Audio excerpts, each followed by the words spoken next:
Hello, everyone. Vincent Herman, Vin the Human here, but we're going to get to proper introductions here in a little bit.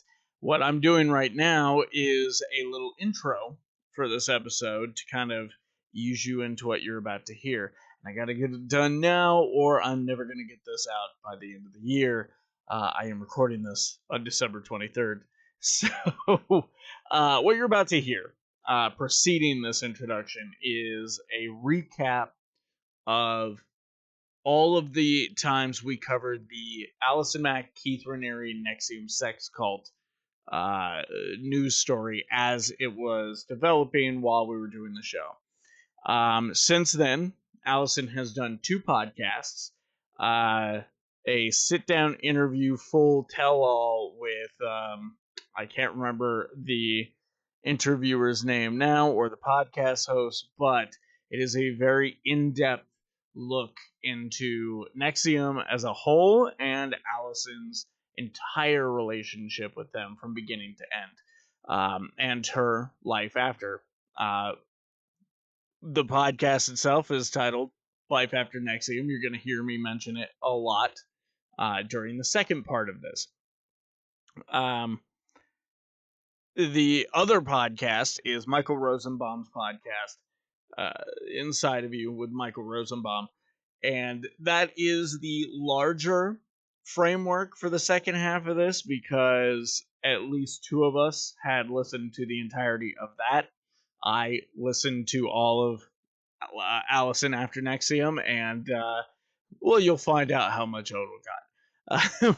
But the second part of this episode will be us kind of breaking down everything that we heard, kind of going in depth on our own thoughts, and just the story as it's developed over the years since we stopped doing this show weekly.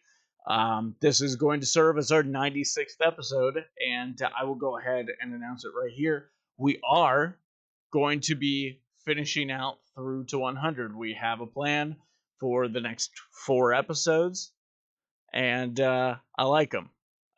So we're going to finish those off at the top of 2026, and then we're going to do a little something else. I'm going to wait to announce that. But without further ado, take it away, us from the past.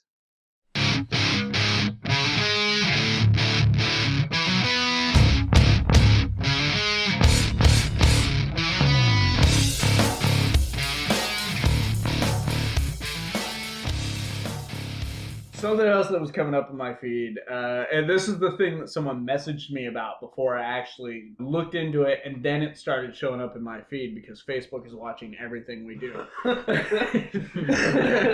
Apparently, there are allegations that another Smallville star, Allison Mack, is a second in command of this sex slave cult. I guess, okay, so I got the thing here from one of the articles I read, and it said NXIVM, which promotes courses that claim to promote self-fulfillment by eliminating psychological and emotional barriers, allegedly contains a secret sorority called DOS, a society for high-ranking female members of the self-help group. And Miss Mack, 35, I don't know why her age was important there, but is allegedly in charge of recruiting female members for the sorority. And apparently the sorority is like kind of a sex slave thing for the guy who runs it, their Vanguard, which I guess there are reports that some of them have been actually branded with his initials. This guy's name is Keith Raniere. And a lot of what this is, like, apparently it's all alleged so far. No one's came forward. There are no like actual facts yet or anything. But a lot of the heavier evidence is against Keith Raniere.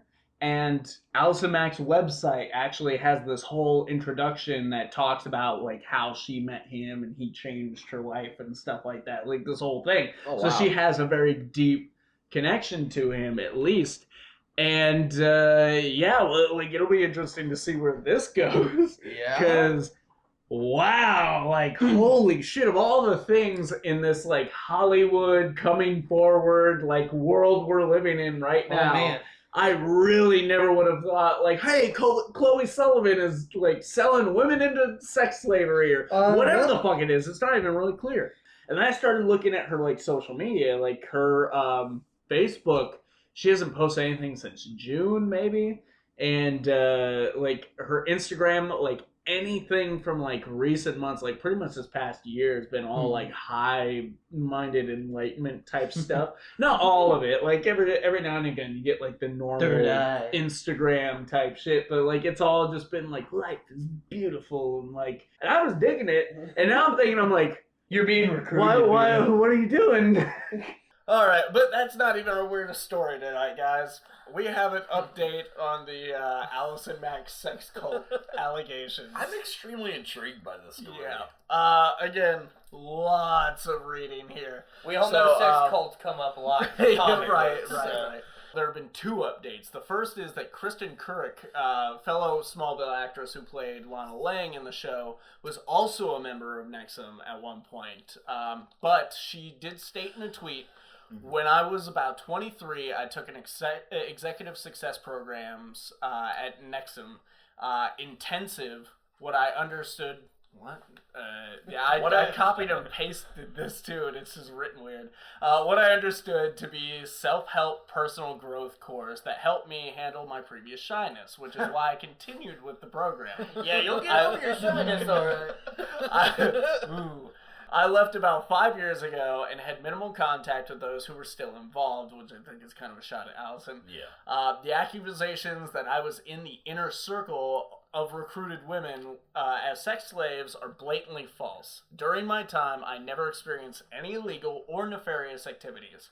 But the bigger update here is that Keith Rainier was actually arrested on March 29th and was charged with sex trafficking. So this, like, the sex trade thing going on in there, the sex cult, did happen. Like, we know that now. But additionally, there was a photo released from the scene which may show an upset Allison Mack standing next to the police car containing Rainier, although it's difficult to confirm because of the quality. Now, you guys can't see this, but if you Google it, I typed in Keith Rainier arrest Allison Mack, and so I've got the photo right up here on my screen. Yeah, check that out. Right there on the side? Yeah. Yeah.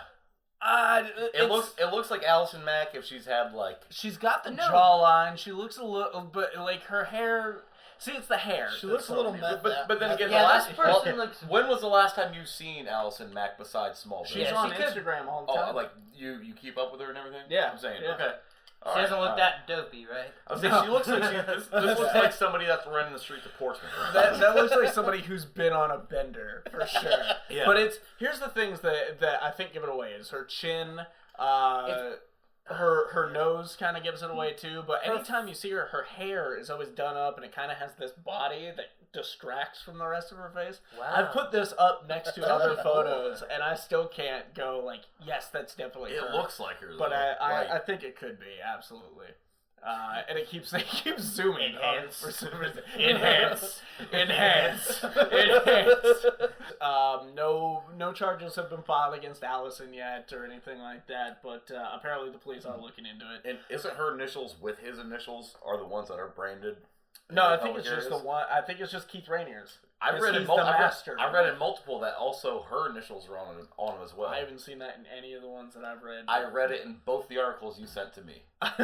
Yes. Where? I'll reread them. I can't hold up work. I'm going live on my phone, but I will show you. A few minutes ago, Sean said, I swear if this was animated, it would be some goofy Saturday morning cartoon about 4 bearded guys that do CSI level investigations into photos on the internet.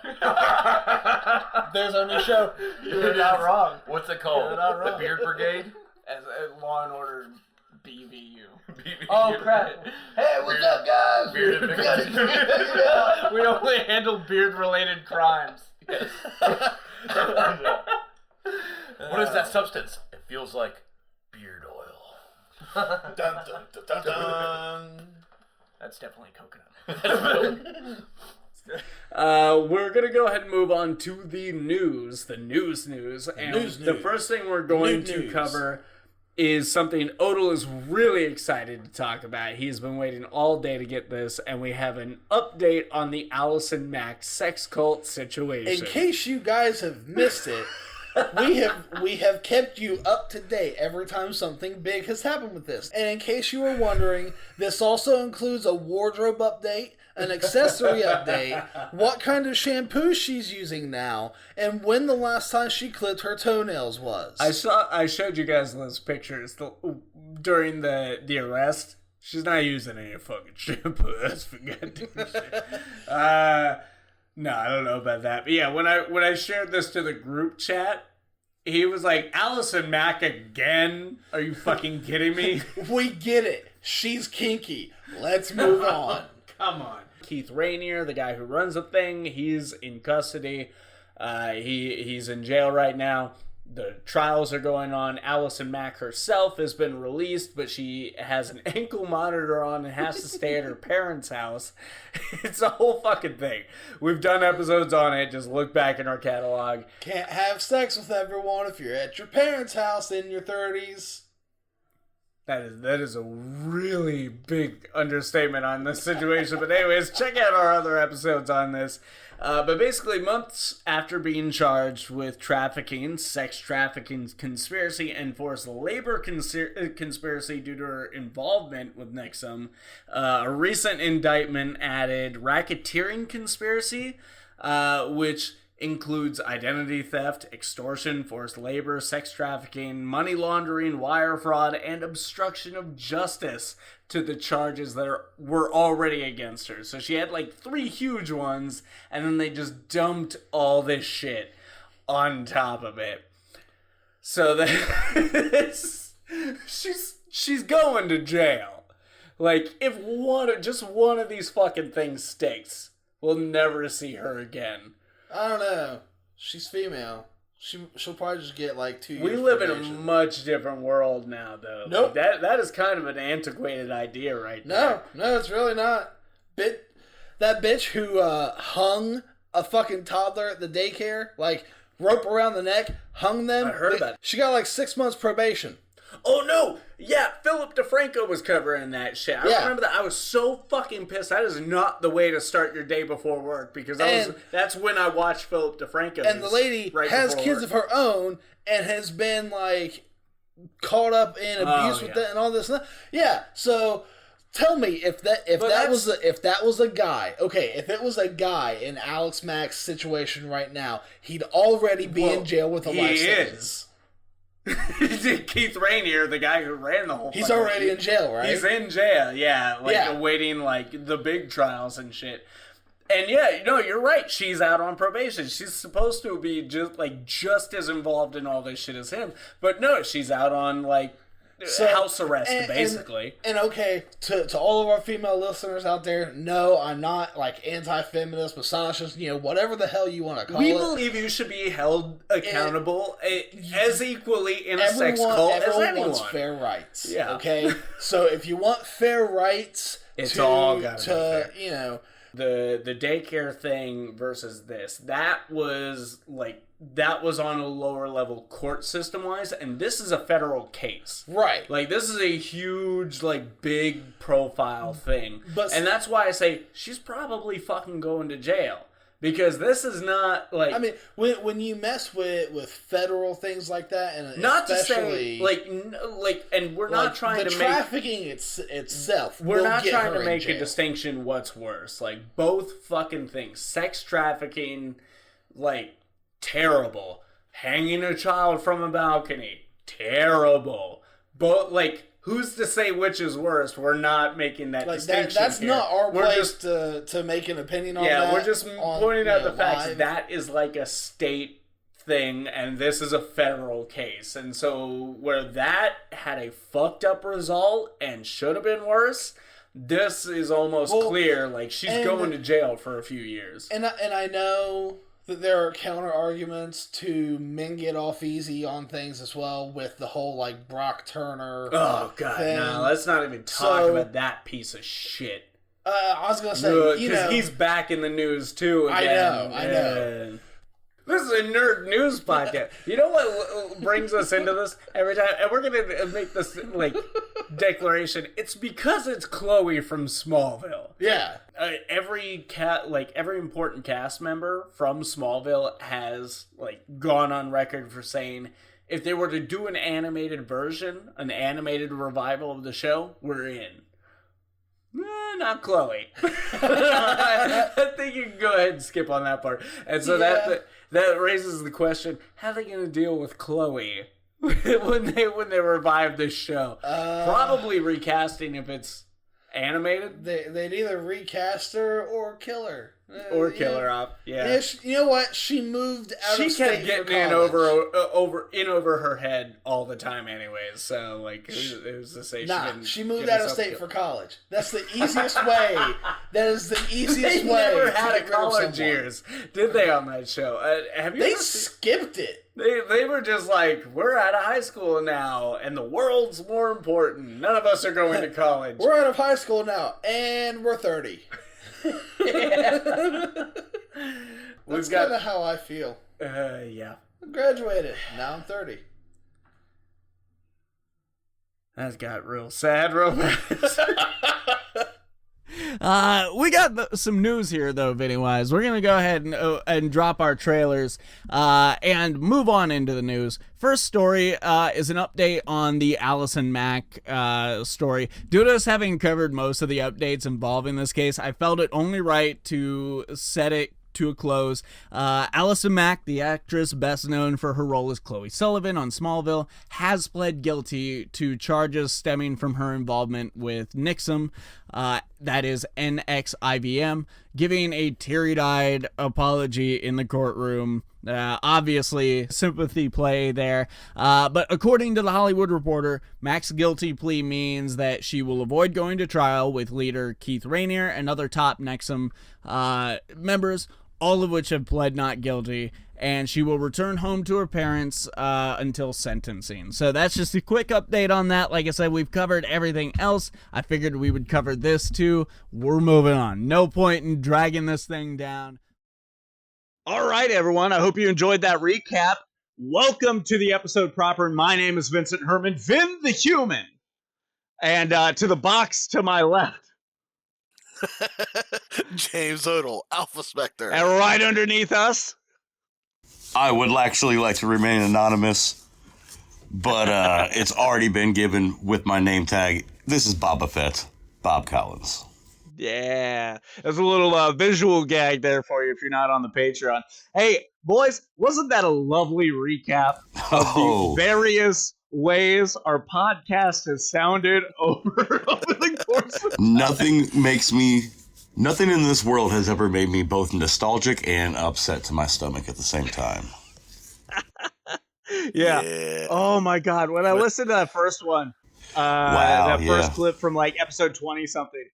Oh, ugh. How did we call that a podcast? It was not, and especially prior to knowing any details to the case, to the cult, to any of it. Wow, how uneducated did we sound?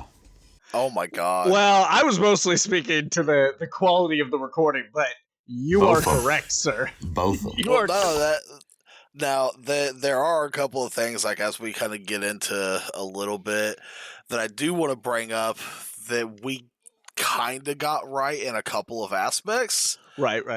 But, they're relatively minor in the grand scheme of things. But, okay, yeah, well, we'll get to this in a minute. What? Well, no, I think that is a great way to start out. A little housekeeping. Yeah. What do you guys think?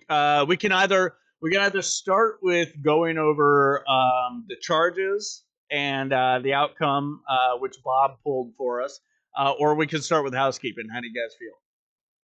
A little bit. Let's do housekeeping. I feel like housekeeping right away, because anybody listening just got done listening to some of the old clips.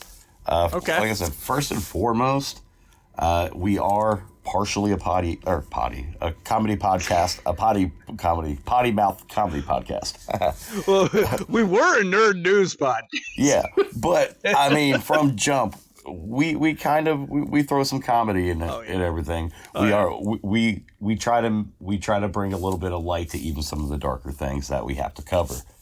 That being said, yes, we may have seemed very lighthearted about the situation at the time that we were recording those, because we did not know the severity of what was really going on. It was up, and I mean, you could hear it more, us more covered, especially you, considering that was about the point that the podcast was evolving into something different, and I was no longer on there. I think Odell was sporadically on there. It got more on. I'm just going to give you the facts, but that especially that first one, we were like, fucking sex cult, what? Okay, so that like, how crazy is that?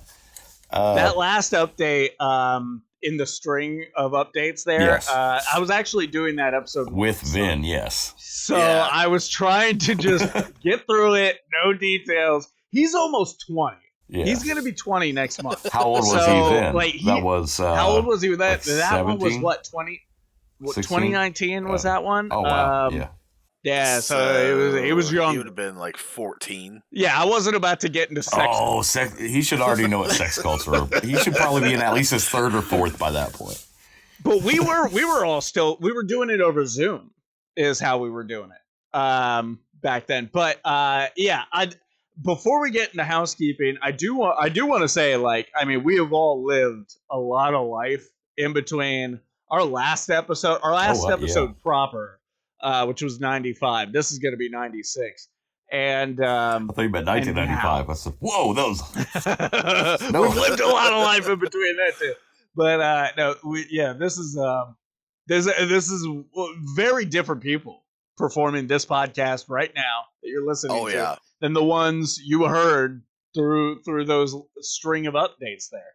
And I think that'll come out through our conversation, but to tarry no further, Odell, go ahead and hit us with some housekeeping. So, as we were talking about it before, like you said, we were making light of certain different things. One of the things I noticed, like, that one thing that kind of stuck out to me as I was listening to kind of our banter back and forth, is the difference in sentencing. And this is also one of the things, like, listening to what I was able to of the Rosenbaum stuff, is there was that anticipation of the 16 to 22 is what she was potentially looking at, and got 36 and 36. And that was one of the things that, like, we were 36 months. Yes, 36 months. Yeah. So 3 years of prison time and 3 years of probation time is what her sentence ended up being. Yeah. And so, looking back at some of the jokes and banter that we had before, like, we did kind of harp on the fact that, men and women get sentenced differently for different crimes. You did. You specifically did. Yes, I specifically did. But because we were also talking about another, like, pretty heinous event that happened at the time that I'm not going to bring up. Yeah. Right.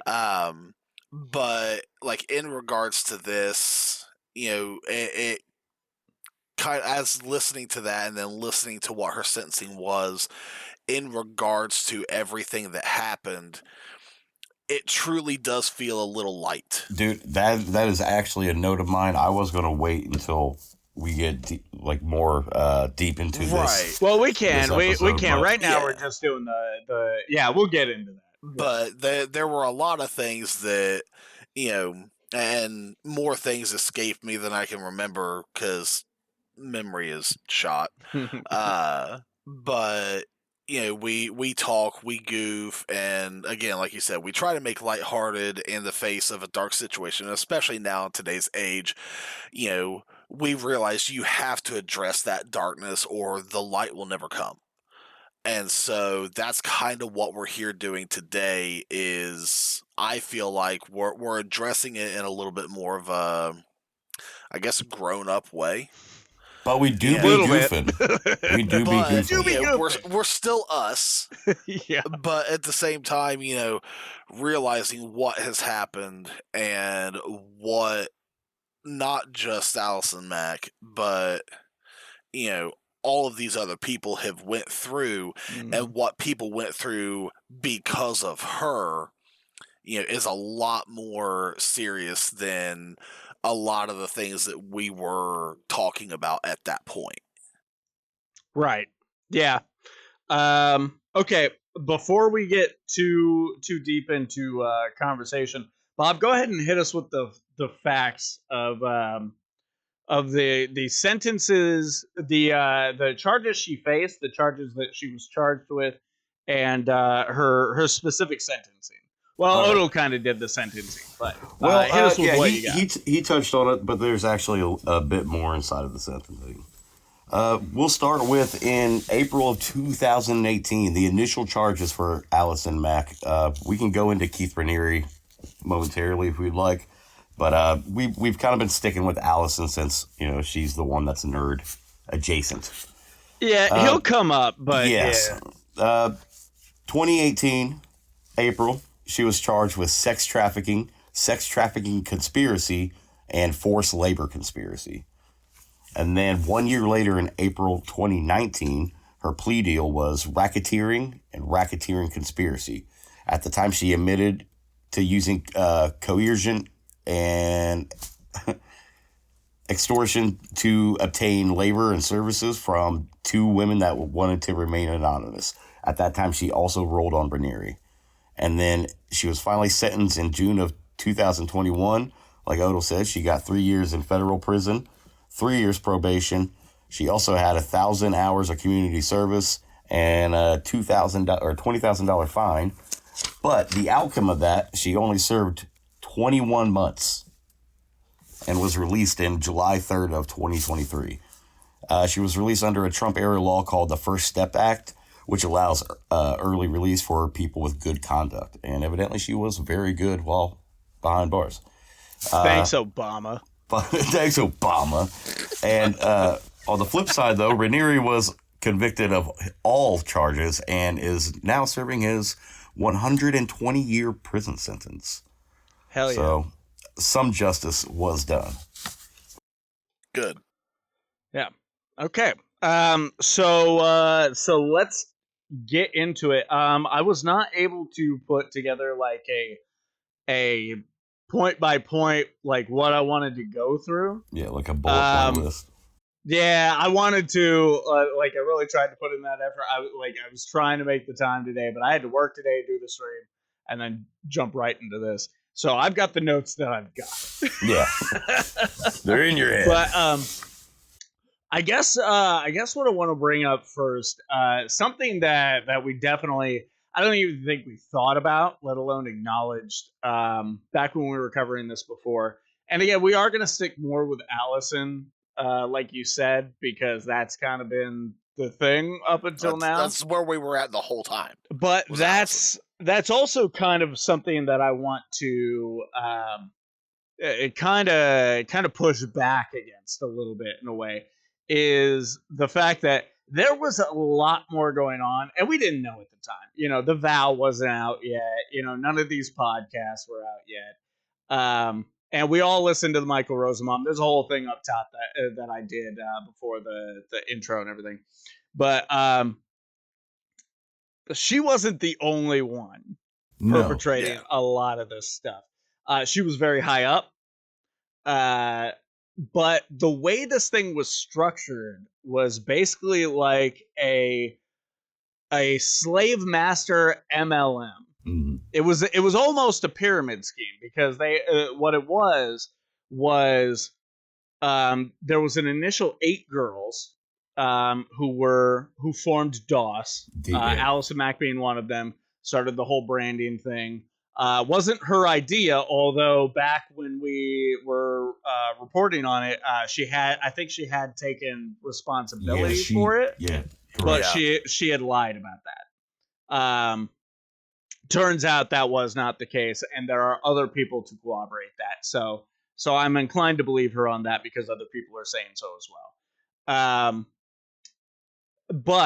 the idea was that these 8 women would then recruit other slaves who would then recruit their own slaves, and so on and so forth, just like a pyramid scheme. Yes, it's exactly like a pyramid scheme. The reason that was formed that way was so that way Keith Raniere could, which also, little housekeeping, we mispronounced so many much things. NXIVM? Yeah. Raniere's name. Keith Raniere's name. Yeah, we mispronounced so many things. I mispronounced. Mostly it was me. Anyways, this was so he could kind of shuffle things around and even keep those 8 women, some of which who were very high up. One of which, I believe her name was Lauren. Let me say, yes, Lauren, who was the daughter of one of the founders of NXIVM, who had been in a relationship with him for like 20 years. He could keep them all in the dark of what he was doing with each of them and under each of them, and everything. So she was, while she was higher up in this seedier element of what NXIVM was as a whole, she was just as much of a dupe as anyone else in there. Yeah, she was one of a number of cogs in the machine. Yes, exactly. And she was just as much of a victim and manipulated as everybody else. Exactly where I was getting at. Does not change what she did, what she inflicted on other victims. But at the very least, the silver lining in this is that, number one, she's taking full accountability of her actions. And she's trying, from what I've gathered, strictly from the Rosenbaum podcast, because I've yet to listen to the one that Vin was referring to earlier. Allison After NXIVM. And the whole thing's available on YouTube for anyone who wants to go check it out. But from just by going off of Rosie's podcast, I can say that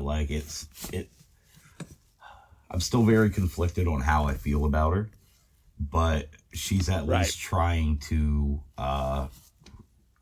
reform and do good in the world, I guess. Yeah. And there's so to that point, there's so many canceled celebrities who earned it, who just, as soon as they saw the opportunity, tried to jump back into the spotlight, tried to become a celebrity again. And it doesn't feel like that's what she's trying to do. No, in fact, she even stated herself that she went to a small acting school, and she's taking improv classes, improv and stuff. The Stand-Up Citizens Brigade. Yeah. The 2 podcasts that she has done, which as of right now, as of this recording, she has stated that's it. That's all she's going to do. Are 2 podcasts that approached her. She did not seek this out. One, I'm not exactly sure why she said yes. The Allison After NXIVM, but the only thing I can take from that is just on Rosie's podcast, she mentioned that she was the same reporter that got the interview, or got her to state that she was the one that decided to start branding. She's the one that got that scoop. Yes. And I don't know if maybe she just she felt some kind of connection or trust with her, and said okay to because her. I did do I did listen to the entirety of Allison After NXIVM. That reporter that you're referring to that initially interviewed her and she made that false claim to is the producer of Allison After NXIVM. Yes. So the main she wasn't the actual interviewer. She's just she's one of the producers on it. But there's still she's the producer on this, but she did interview Allison because I think at the time she was with New York Post or New York Times or something like that. But and then Michael Rosenbaum, who she knew for a long time, reached out to her and apparently she was aware of the podcast and thought he would be fair. And it meant a lot to her that he even wanted to reach out to her because she didn't say it outright, and she didn't say it in the Allison After NXIVM, but it was heavily implied nobody from Smallville talks to her.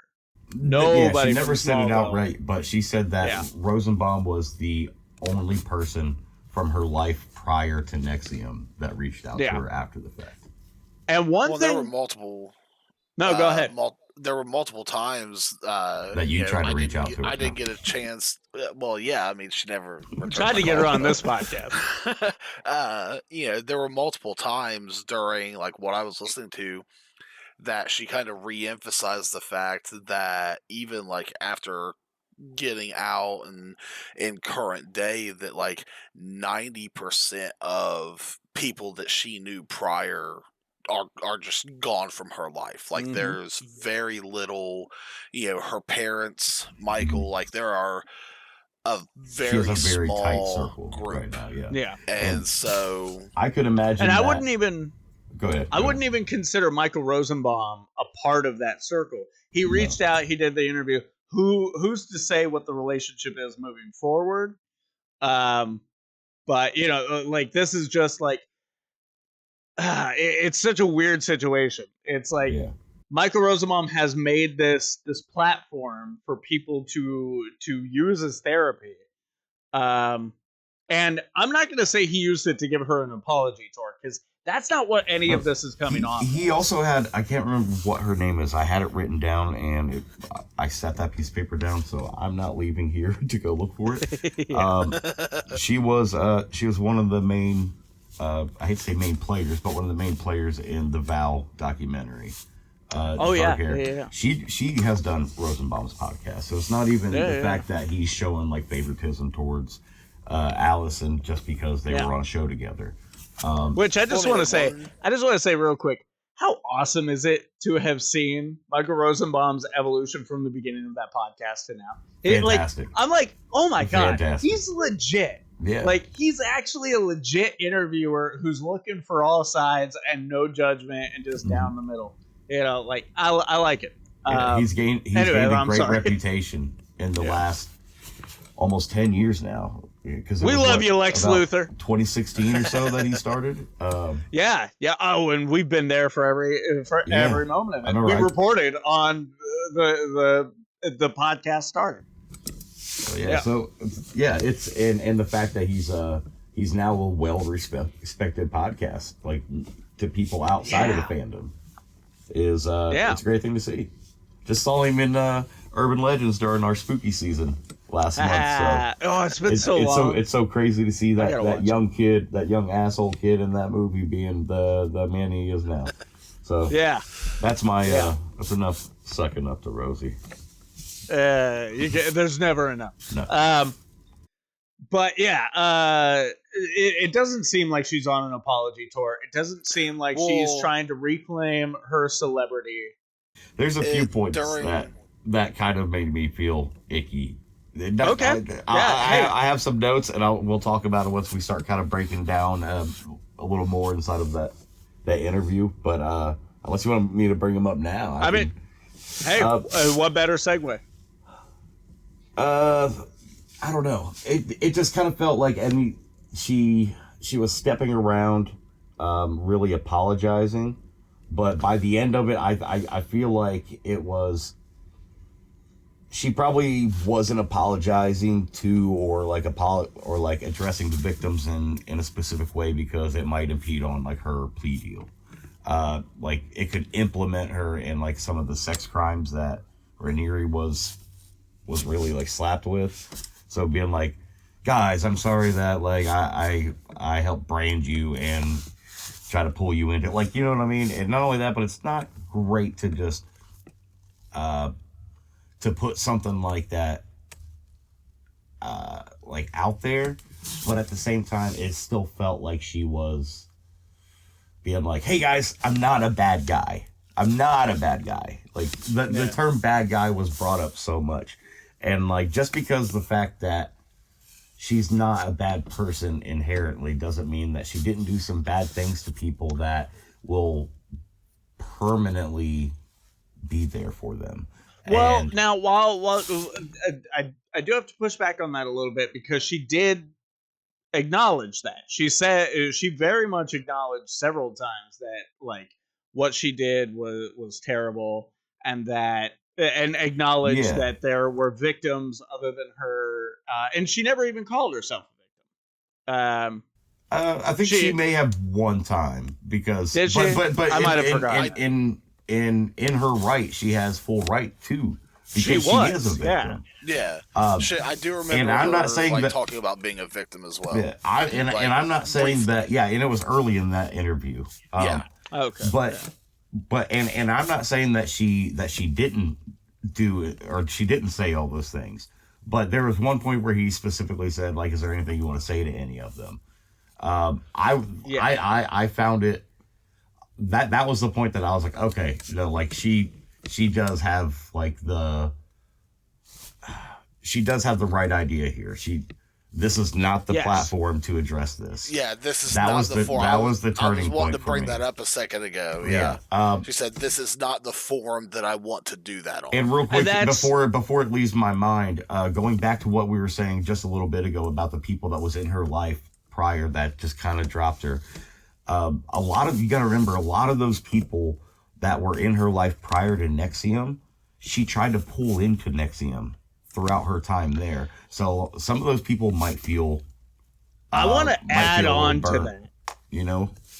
I want to add on to that, because one of the very interesting things that I found out of the Allison After NXIVM podcast was, apparently Kristen Kruick is the one that brought her in.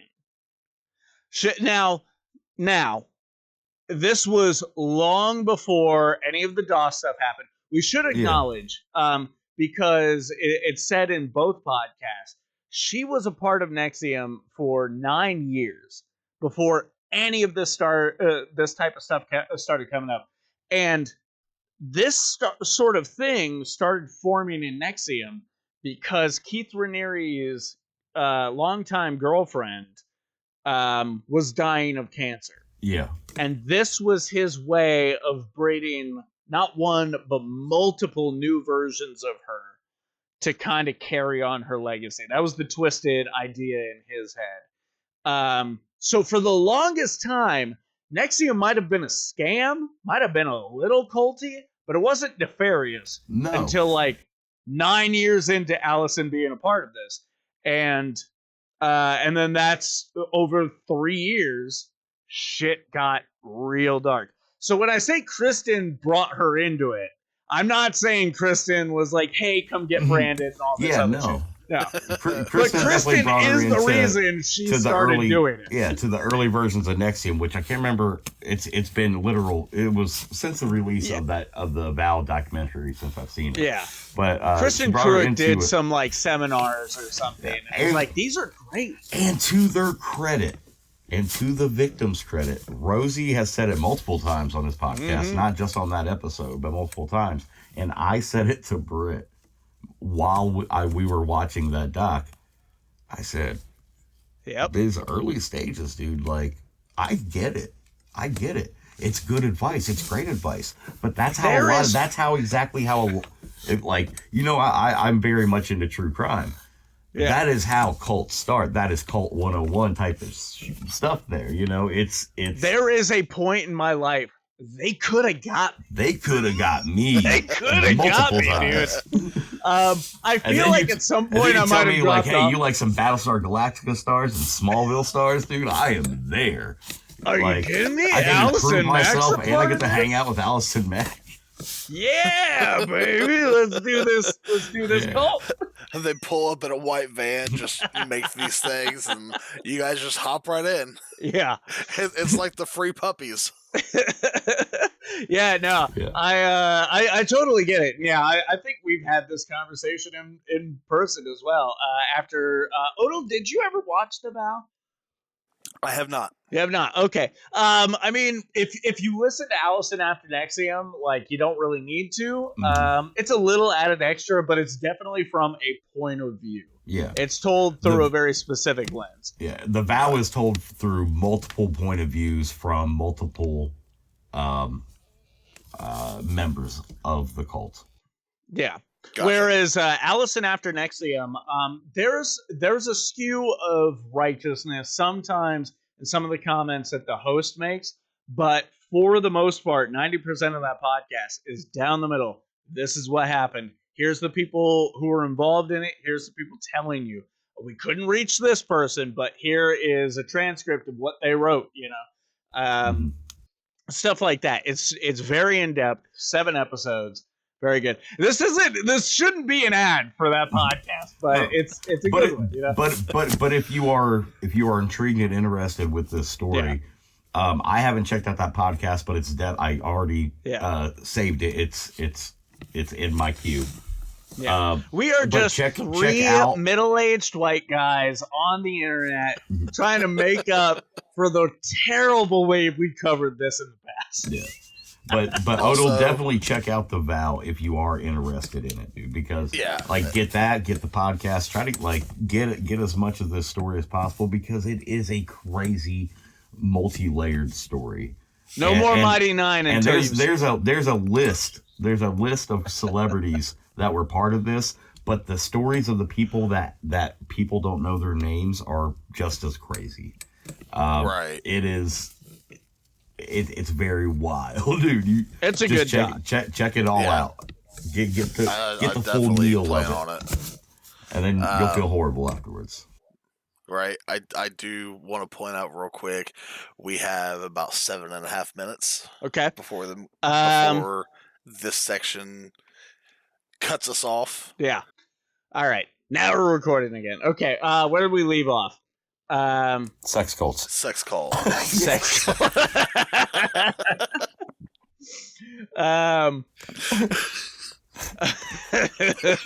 Okay. So we've talked about Allison. We've acknowledged Allison being a victim in this thing, and I actually, you know what? I wanna expound on that a little bit more. Because we've also talked about how she lost everyone in her life. And the sentence itself, being 3 years in prison, 3 years, 3 years probation. Now I do want to say she didn't get sent to like a fancy Hollywood prison. That's gone into she went to a legit high risk federal prison. It wasn't a maximum security, but it was a high security prison. Yeah. Where like the scheduled moves, like stuff like that. So it was like legit. It was prison, not club fed.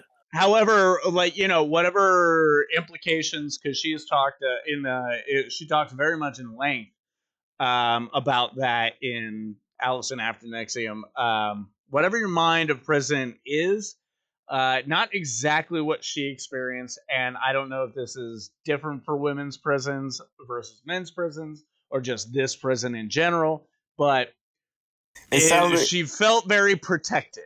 Yeah, it sounded like an in-between on like, hey, it wasn't like you have to join a gang, all this stuff, but it also wasn't Hollywood bougie, like what you would think that even a B-list star, C-list star would be in. Tennis after their gourmet lunch. Yeah.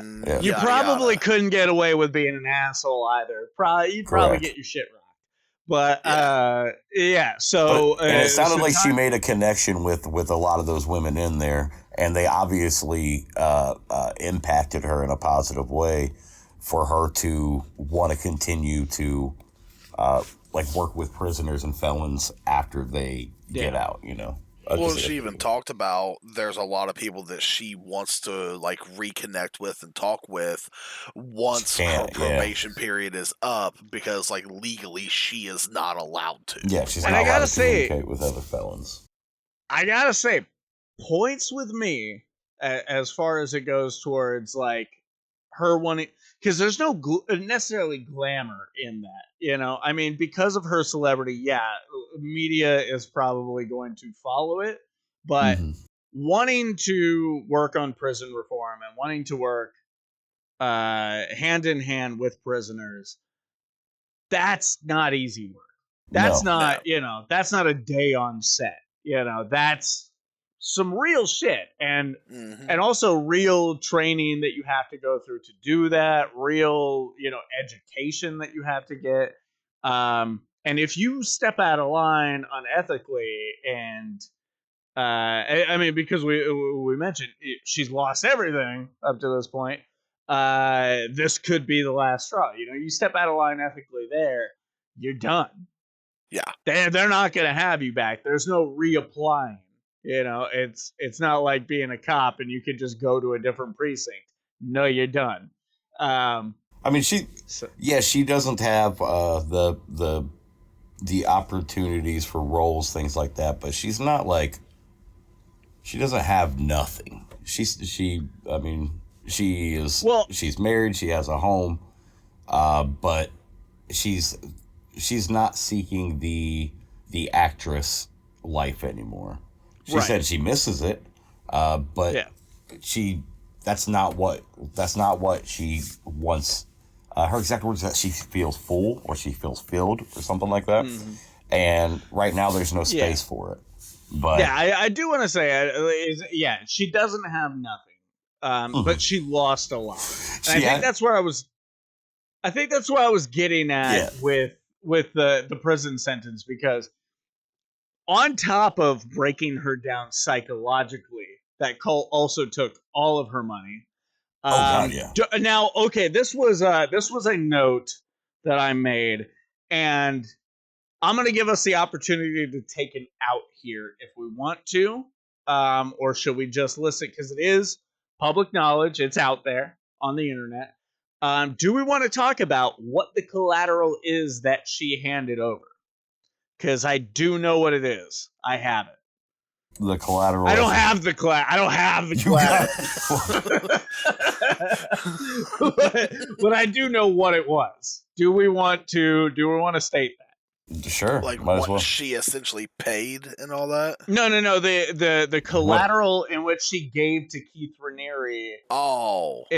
As part of the practice of DOS, because that was one of the things, is anyone who joins into that slave master dynamic, they have to give their master collateral. Yeah. Like and some of those things are pretty heinous. Like hers were a little hardcore. Yeah. Some of those are, I don't know if they're explained in that podcast, but they're definitely explained in that documentary. No, they did some of them No, they're not. That none of them neither one of those podcasts really goes into the details, but I do have them. Go ahead. I mean, it's part of the case. That's okay. All right, I'm seeing. Remember, we're getting for most very people, real here. For most people, this is an audio media modal. You can't just nod your head. We're getting very real into some of these details. So let's go. Okay, so the collateral that Allison gave Raniere as her master, because he was her master, as well as the other 7 women who formed DOS, was a contract declaring that if she broke her commitment, her home would be transferred into his name, which she eventually lost that home anyways. Her future children would be birthed by him. And a letter addressed to social services, signed by her, claiming falsely sexual abuse of her nephews. Wow.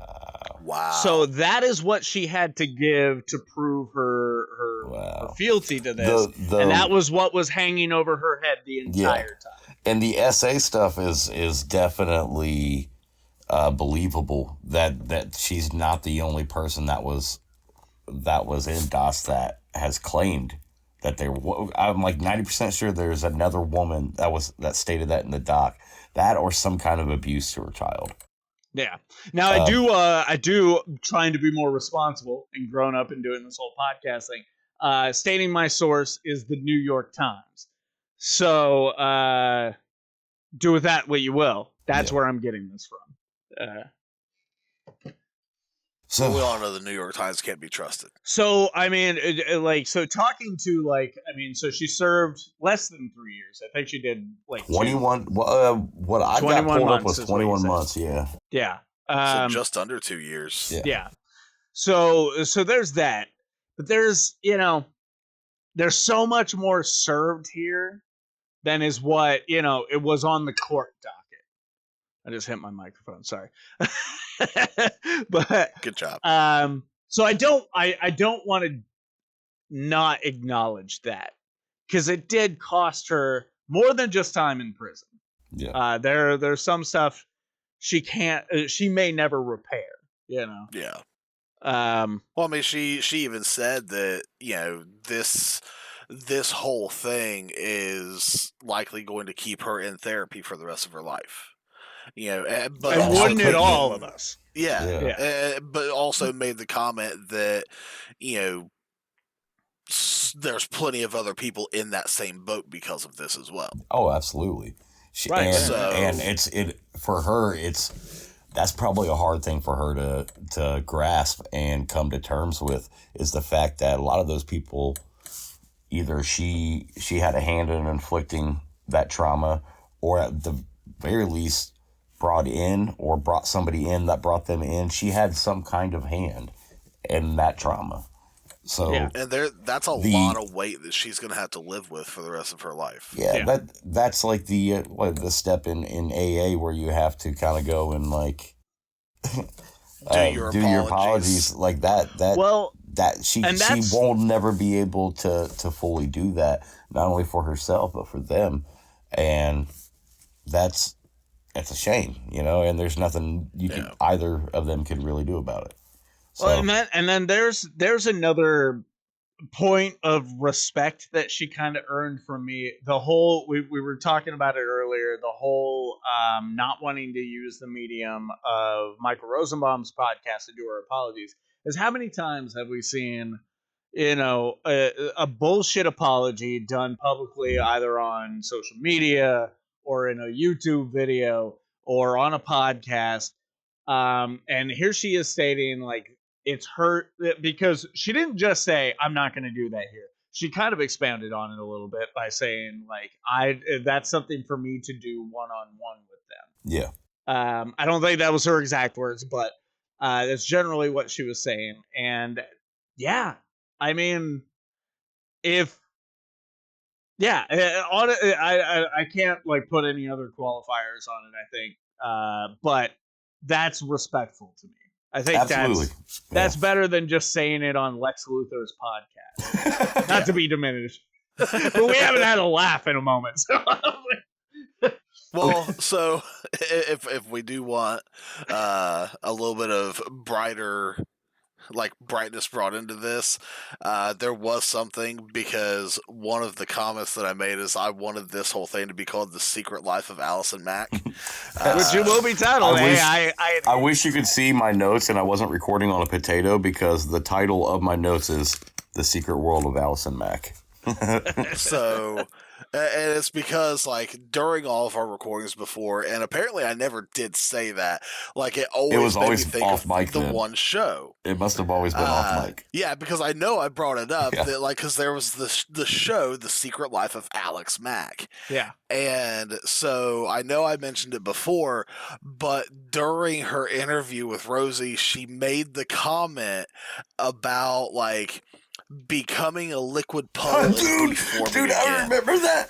And I'm I heard that, and I was like, there's no fucking way that she just that is the only line. sound clip that I want to take out of context from that whole podcast and just put it to please somebody create an AI. It's the only time I will fucking really support the AI. Somebody create an AI intro to The Secret Life of Alex Mack with her face. I didn't think we'd get clip. there on this podcast. Oh man. requesting people make AIs. Yeah, I mean, we do live in a weird world though, man, and it could just be that fucking ironic. She's never heard of it before in her life. However, Yeah, no, she was an actress, and that was a very popular show. So there's no way she didn't hear jokes back in the day, and it could have just been subconscious. Like it could have been like she got those jokes back in the day and wasn't even thinking about that, and it just kind of wormed its way in there. She said that without even making the well. That's Allison. Well, that visual gag, guys. Visual gag. Available on the Subject to Change ENT Patreon. I'm looking into some other stuff here that I took notes of. There's some other messed up stuff that she had to do in this cult as well. Like we all know about the calorie cult, the calorie counting. Yes. But good, we've all got our phones up. Yeah, like that whole thing, when she was talking about that, like 500 calories a day running, what was it, 6 miles a day? Oh, yeah. I mean, she was literally like starving herself. Yeah, look into more details of members and their calorie counting and stuff, Odell. It is some of them, crazy. A lot of them went that way with it, but apparently it wasn't like that was the required thing. It was you had to give up something in your life. So she would attend functions and stuff where some of the other girls in the system would be partaking in cake and donuts and stuff, and then she wouldn't because that was part of her vow. But it was a little more extreme than that. And the vow doesn't go into this or anything. And she doesn't go into this on Michael Rosenbaum's podcast. But apparently she would wear a belly chain, a very tight one, so that if her stomach expanded at all, it would cause her physical pain. Yeah. And then when that felt like it wasn't extreme enough, she would wear what's called a cilice. Which is kind of more of an extreme, what do you call those? Corset. Like a girdle. Corset. Yeah. It's a very extreme corset, which is specifically meant to cause you pain should the area expand at all. So she was going to those extremes to keep her vow to this cult as well. I would just like to have one of those because I have horrible self-control. A mentally stable person does not do this. Well, and I think another thing that was brought up is that's the fanaticism. You know, and she brought that up when listening to something in regards to like Russian, like a Russian interview or something that she was listening to, and it made her realize like that fanaticism of being that devout and not questioning a lot of this stuff, thinking that this is how this all is and it's fine, is a direct result of the fanaticism and kind of that. I don't want to use the term brainwashing, but use it. She uses it. I mean, yeah. So the brainwashing to lead into that fanaticism and that just blind following, everything's okay with what I'm doing because he says so, or whatever. Yeah. And because you're so deep in it that you almost from the way it sounds from people, like firsthand accounts from people that were in NXIVM but in other cults, is that eventually you get so deep into it that you have blinders. Like that's just your way of life. You don't really think about it, and then whenever it does hit you, some people, they stay in out of pure embarrassment. Sometimes it's because there is tons of collateral against you, and some people know all that and say fuck it. Like I still have to get out, and that's usually where they start to crumble, and that's kind of how NXIVM started crumbling, is people started dropping out, and the word started getting out about it. Well, it just becomes so normal feeling that, anything else that is actually normality seems absurd. Yeah, if anybody has been in a toxic relationship, they can relate to that. Yes. How many people, whether it was personally or people that you've known, that has been in a relationship a lot longer than they should. Other people, anybody else can see it, but they can't see it, or they don't want to admit to it. It's the same mindset, but it's the same way our brain is wired. When it comes to cult activity. Thing, but it's extreme. Like dial that up exactly. to 11. Yes. Yeah. And she has said in the Allison After NXIVM podcast, it took so long. It was like a year before she was really starting to deprogram herself. Yeah. And until she was able to start processing things properly. And start processing things and really started picking apart the details. And when and to break those tethers that Keith had on her too was like that whole. It took a year for her brain to be able to start to process that. That's insane. Well, and it was Lauren, who we referenced earlier, who again had been a part of this for like 20 years, like a lot longer than Allison. Yeah. Once she learned that Keith Raniere was sleeping with an underage girl that whole time, that's what clicked it for her. And then she started contacting Allison's legal team because they could have no contact. And once that word got back to Allison, that's what really started unraveling it for her. So I don't necessarily know why I bring that. Maybe to say there was a line. Yeah. I guess. For all the stuff that she did participate in and facilitate, there was a line, I guess. I mean, at least there's that. there is that. And there are some extreme things that other women in DOS did, allegedly unbeknownst to Allison, that were far more extreme. And she especially, she kind of hints at it in the Michael Rosenbaum interview, but she goes into more detail in the Allison After NXIVM podcast about she was a dictator about her slaves, about keeping them in line, never physically, but was very mentally manipulative and very harsh with them, and owns that. But she never kept a woman in a room for 2 years because she expressed interest in another man other than Keith. That's what Lauren did. That's one of the things Lauren did. Goddamn. Yeah. So, wow. I mean, there's a lot of fucked up stuff that happened across the board, and that doesn't diminish anything that Allison did. I'm just saying there were a lot of factors playing against each other that nobody knew was actually happening. Like one hand, the 17 fucking hands that were out there didn't know what the other ones were doing. That's too many hands. That's a lot of hands. There's a lot of hands out there, brother. And it's an odd number. Yeah. But and this is not a point of respect. This is just me kind of processing it through my own lens. Apparently the way that Allison viewed the whole branding thing was, if we're going to do this, like, it's got to be something extreme. And this hardcore thing is like the coolest way we can do this idea. It's and the such only an reason edgelord thing to do. The only reason I say that is because I have been the guy that's like, corns playing in the background. I was like, this doesn't work.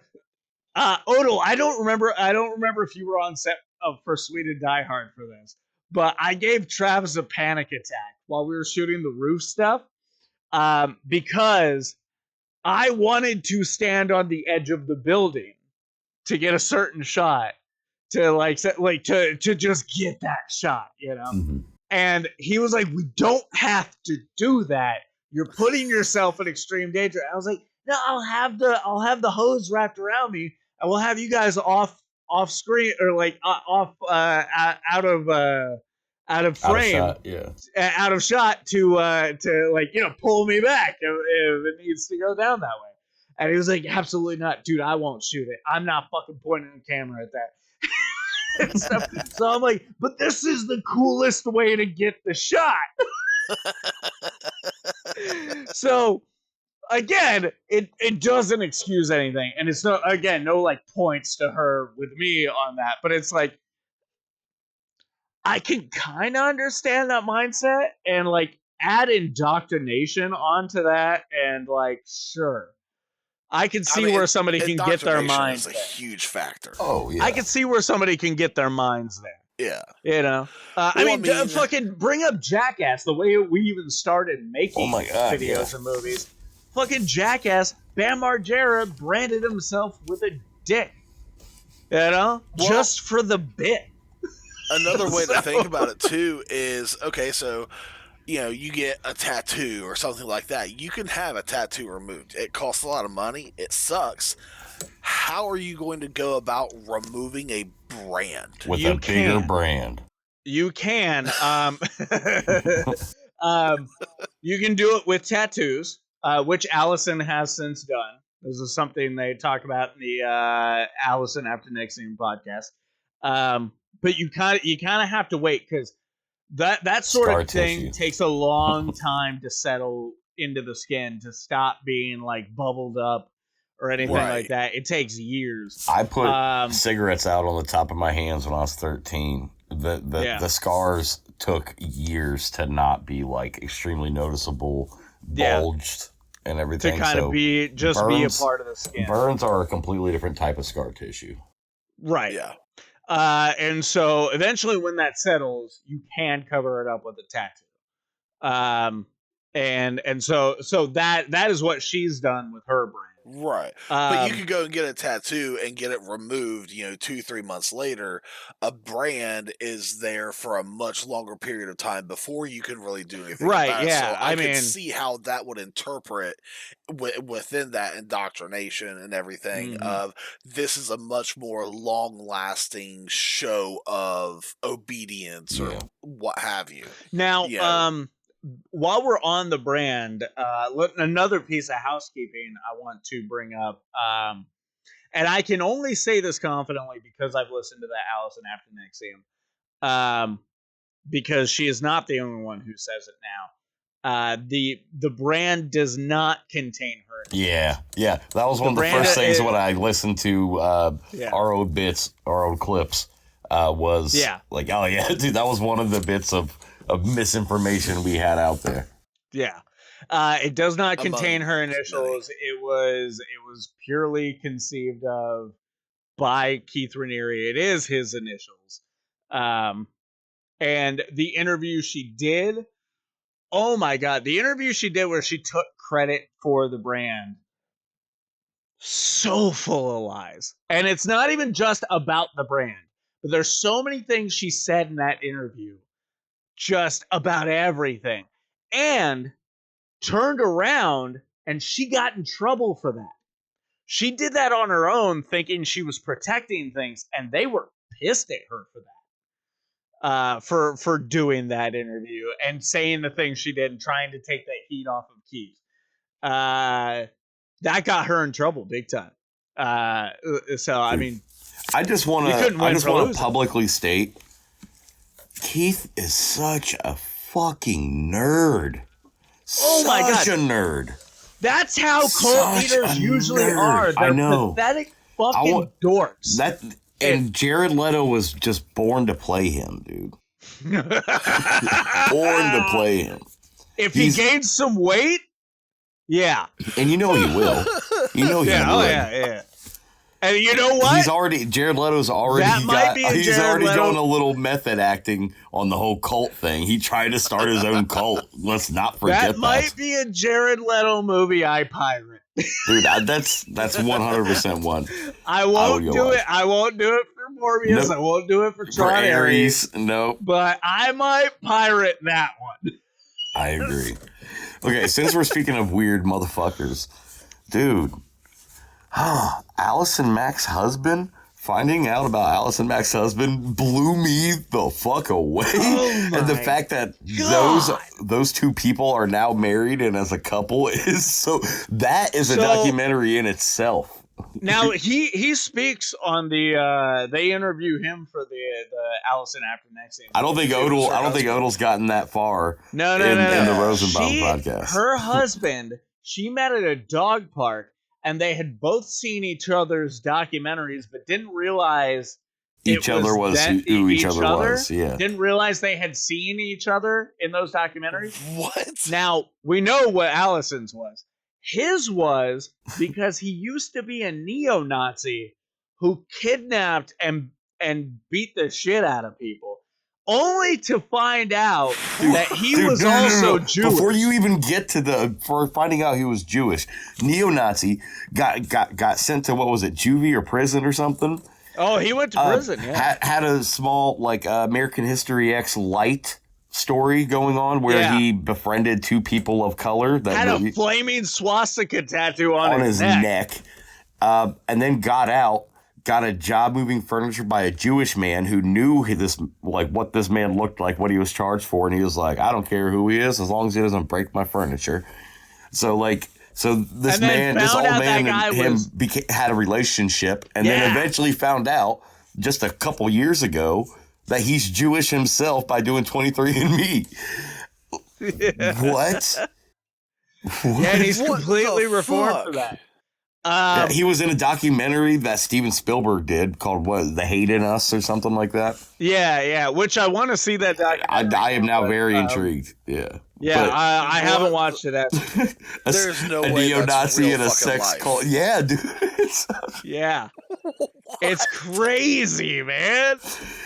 I've been wanting to bring that up this whole time. But I was like, I need to wait till later. I don't want to just abruptly bring this up. But I was like, if we're talking about weird motherfuckers, let me bring him up for just a second. Oh, you waited the appropriate amount of time. Wow, dude. Absolutely. That part blew my mind, and you could tell Rosenbaum was so excited to bring up some of these questions. And that was one of them. Well, because Rosenbaum has some Jewish in him. Yeah, Rosenbaum has some Jewish in him. Oh, he does. But I think I hope I'm saying that right. I hope I'm not saying that. He got some Jews in it. He got some Jews in it. That boy's got a Jew in. Now that was a fucked up. But I am very proud of him for. All right, we got to it, guys. That's the racist moment of your podcast. Wouldn't be SMP without it. Come from me. Yeah. My name is Robert Collins, and I am not affiliated with this podcast. James Odell, Vincent Herman, or Subject Change Entertainment. I am freelance. He's not under contract, that's for sure. Joke's on you. We didn't sign contracts. Nobody's ever signed contracts. Technically, by putting this out here, I'm going on faith you guys don't sue me someday. Because we haven't signed shit. I'm looking at my notes here, and just not really much else to really go over here. One thing I do want to kind of touch on is Allison. She kind of touches on this in the Michael Rosenbaum podcast, but she really goes into detail on it in the Allison After NXIVM. But she found. I keep thinking you're going to say Allison After Dark. Allison After Dark, yeah. Though that was NXIVM. There was a lot of sex. Hey guys, I've been drinking Ice House Edge. A little something to put the edge on. Yeah. Well, I've been drinking Cider Boys with my boys. Yeah. Once I finish this, which is in the next drink, Bob, I'm drinking that. Oh. The Blue Store started getting Victoria, which, if you haven't had it, is the best Mexican beer I've ever had. And now that's one of my mainstays in the fridge. Attaboy. Rarely anymore do I buy Coors Banquet. Both politically motivated, but also because I really fucking like Victoria. Can't beat it. Yeah. But what I was Gatorade, because that's what plants crave. It's what plants crave, sir. You gotta get your electrolytes, brother. Anyways, what I was getting at there is she found, and these are my words, not hers, she found a new kind of freedom in prison. This is something I can kind of relate to. Bob, have you ever been to jail? I don't know. Have you ever been to jail for an extended? I've been to jail, but I haven't been there any more than 12 hours. Okay. Say, I have put in a little time. A little time. You know, nothing. I've worked on the road in a hotel room by myself for 6 months at a time. It's a lot like it. I ain't got nowhere to go, no one to talk to, so kind of. Yeah, well, nobody's gonna walk through your hotel room yelling like, "All right, who fucking wants some?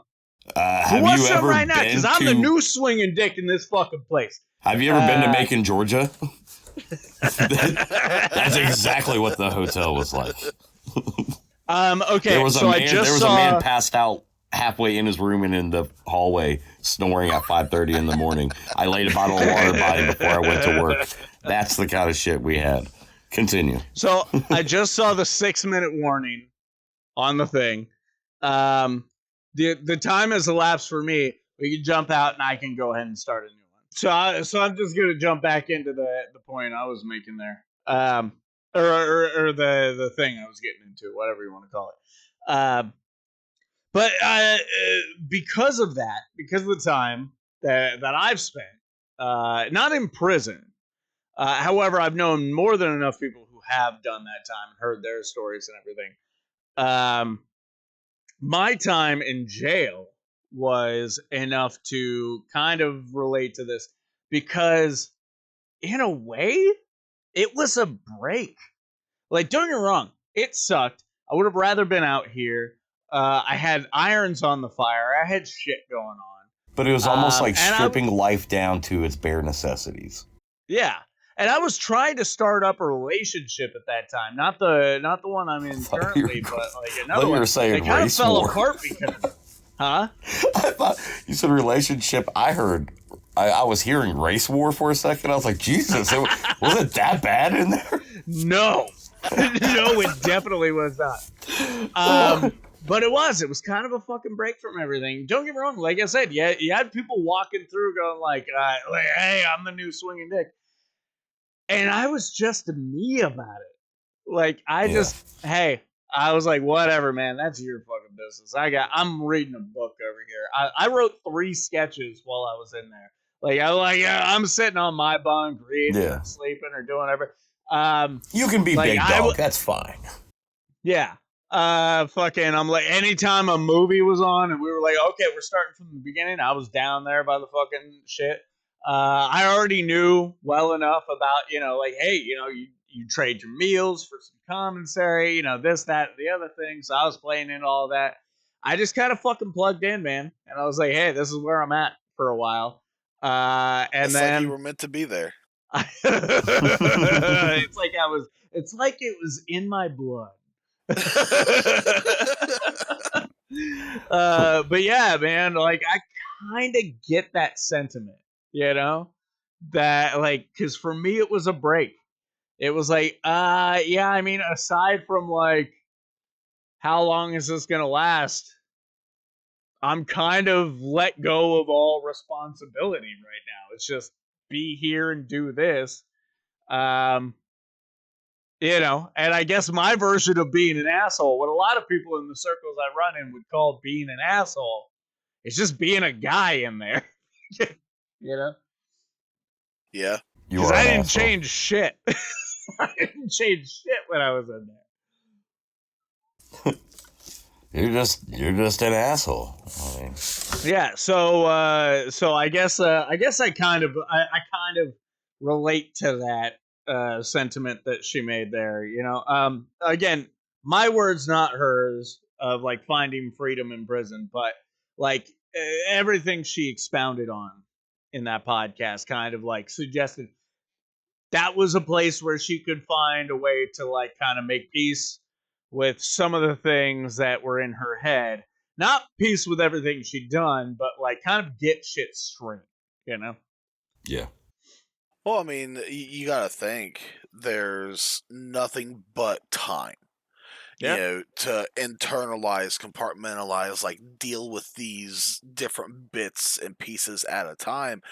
She was in there for just shy of 2 years, when that's you're in this one place, like you have a pretty rigid schedule of what you are going to do during different times of the day, but then, it's literally just time. You got to think, like, this is gonna be a very downplayed outlook, but if you think about it, prison is that time out to think about what you've done, and that's how she took it. Is taking that time to think about what she's done, internalize it, and process through a lot of that, and to try to reform, which is a point that she did bring up in Rosie's podcast. That is, it's always been a problem in our country. Like, is we throw the quote unquote bad guys in a box and leave them there, and then once they serve their time, we throw them back out into society, and they don't know how to operate. They're not prepared. And she even quoted the way that they do things in certain other countries, and I didn't take notes on that. I can't remember specifically what she cited, but she's not wrong. Like, yes, other prison systems in other countries use it as a way to reform. Still for profit, which is a problem, but they're at least doing it better than us. And we are all for profit. It doesn't matter. As long as there's a body in that fucking cell. If we're going to do it for profit, at least let's make it actually work. Yeah. Yeah. So, and again, that's why I say, like, her whole stance on prison reform, that's points with me. And that's not a popular opinion. So she's not doing that to get sympathy or vote or I wanted to say votes, but she's not a politician. But you know what I mean? Like, like people on her popularity side. Votes. Yeah. So yeah. Okay. So I guess I have one last place I want to go, unless you guys have anything else on your minds that you'd like to talk about. Anything else you haven't stated yet? There's only one thing that I wanted to say. I was starting to say it earlier, but there really wasn't a good time to say it. I do really want to, going back to Rosie's podcast, because Rosie's podcast is kind of what sparked this to happen tonight. I give him credit for he handled the interview extremely well. He's a great interviewer in the sense that he was asking some harder hitting questions, but it wasn't like gotcha media. He was respectful of her answers, respectful of her requests. Like whenever she was like, like he started talking about what's his name, Frank or Fred, her husband Frank. I can't remember his name, but it's Frank or Fred, I want to say. But something like that. He mentioned when they were talking about the tattoos, because the swastika on his neck, skinhead on his knuckles. He was talking about did he get them removed? Does he still have them? You know what I mean? And she's like, no, they got them removed. He doesn't like talking about it, and he dropped the subject. Yeah, he was like, as soon as she brought up like, that's kind of a boundary, like without specifically saying it, he was able to read the room well and know when, like, what types of questions to ask to get the answers that he was probably seeking, or at least to get it. Not necessarily, that sounded bad. Not necessarily to get the answers he was seeking, but to get the type of response that he wanted, meaning like an honest response, or for her to be, for lack of a better term, very vulnerable to him and open up, because that's what Inside of You's been. Like, the name is very, even more so now after all these years, it is even more so relevant to the subject matter, because he gets inside of everybody. In a weird way, we're talking about his evolution as a podcast host. That name started as a joke. Yeah. It was a sex joke. He even said it. Yeah, he even said it jokingly and very dirty, like, in the first good handful of episodes for the first few years. First 20 to 30 episodes. Yeah. For sure. But slowly it became a like getting inside your head, getting inside your life. It wound up first being therapy for him, and then kind of therapy for everybody else. Still kind of therapy for him. He mentions it just about every episode. Yeah. And yeah. I have to give him his flowers for that.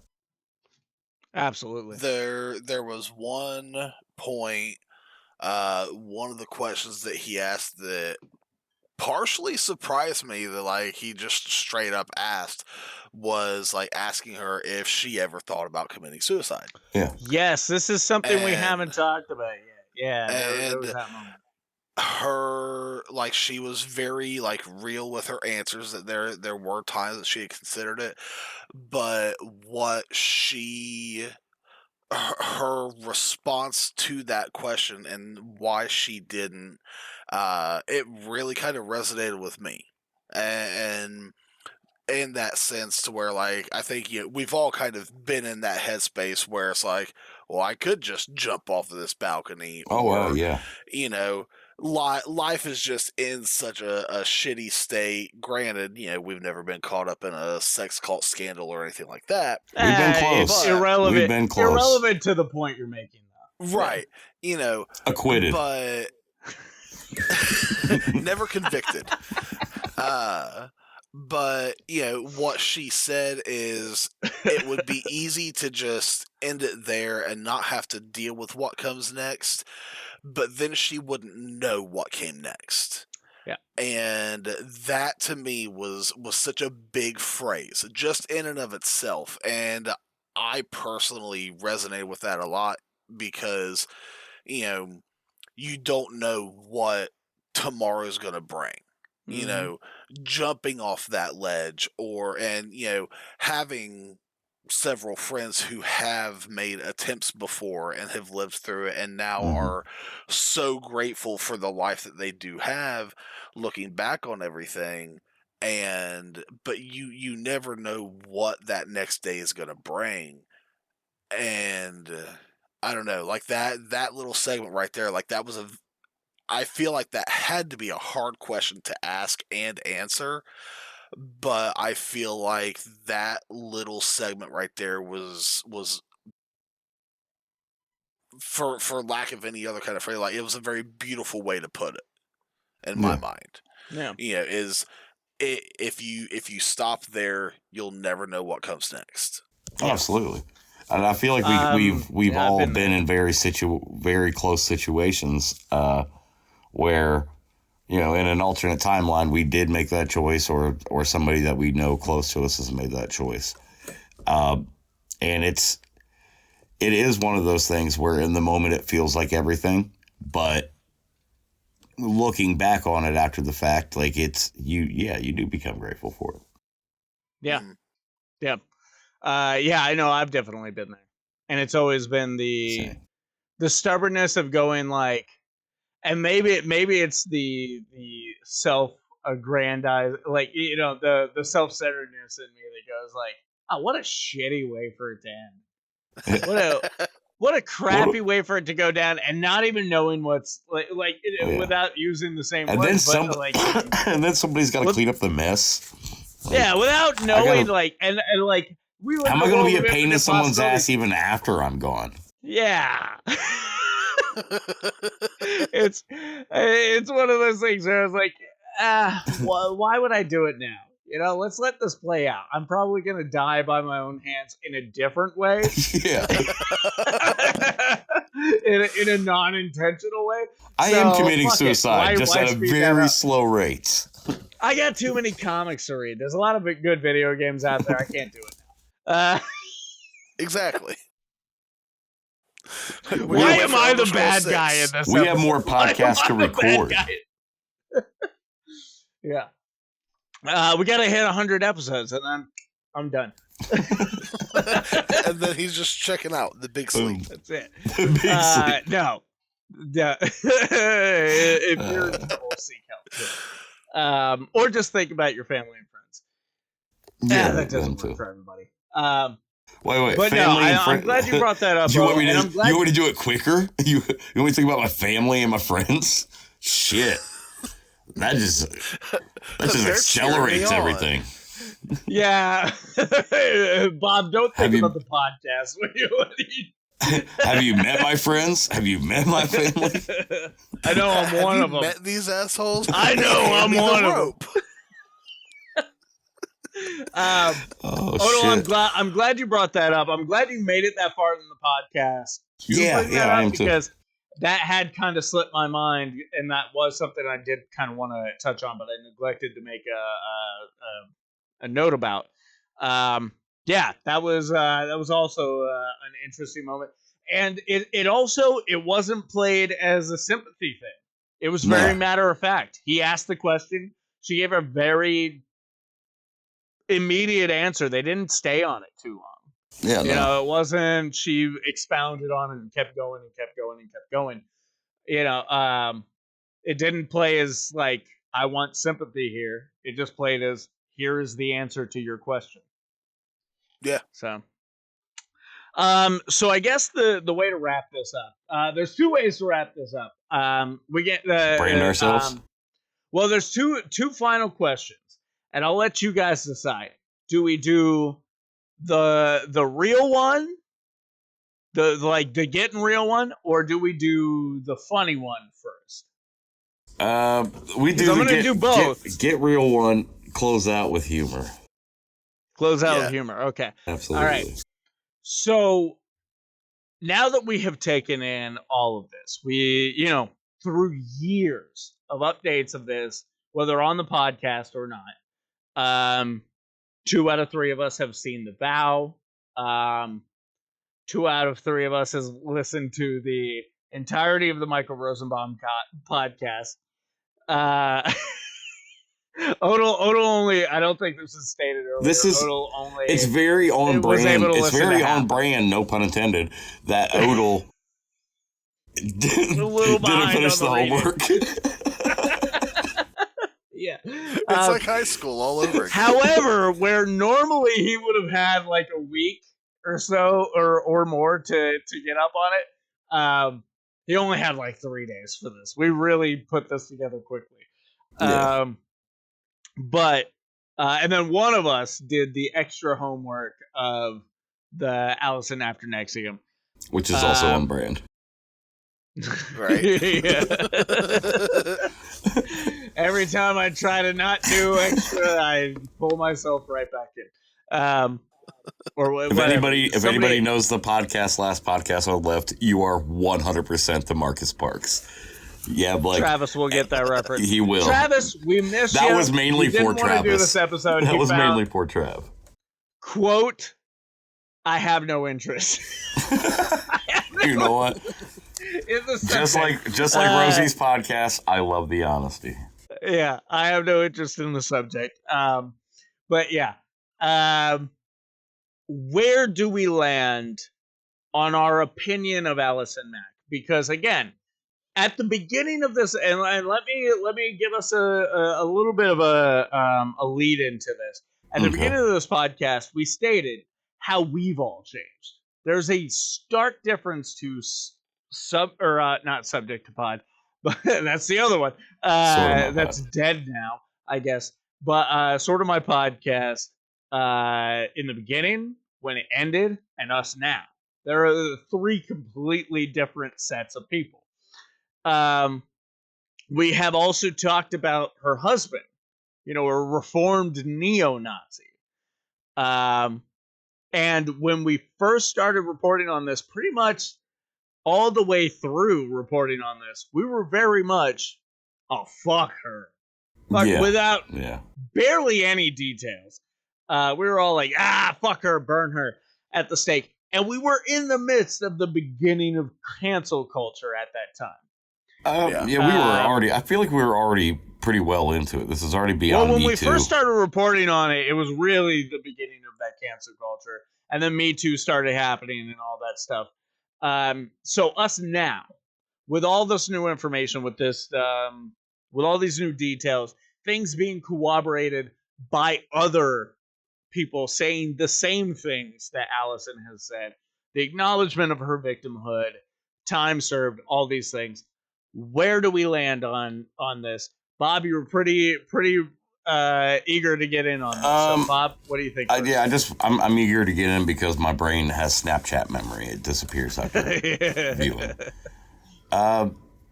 As you said, like, we have all changed in the last few years since this story first broke.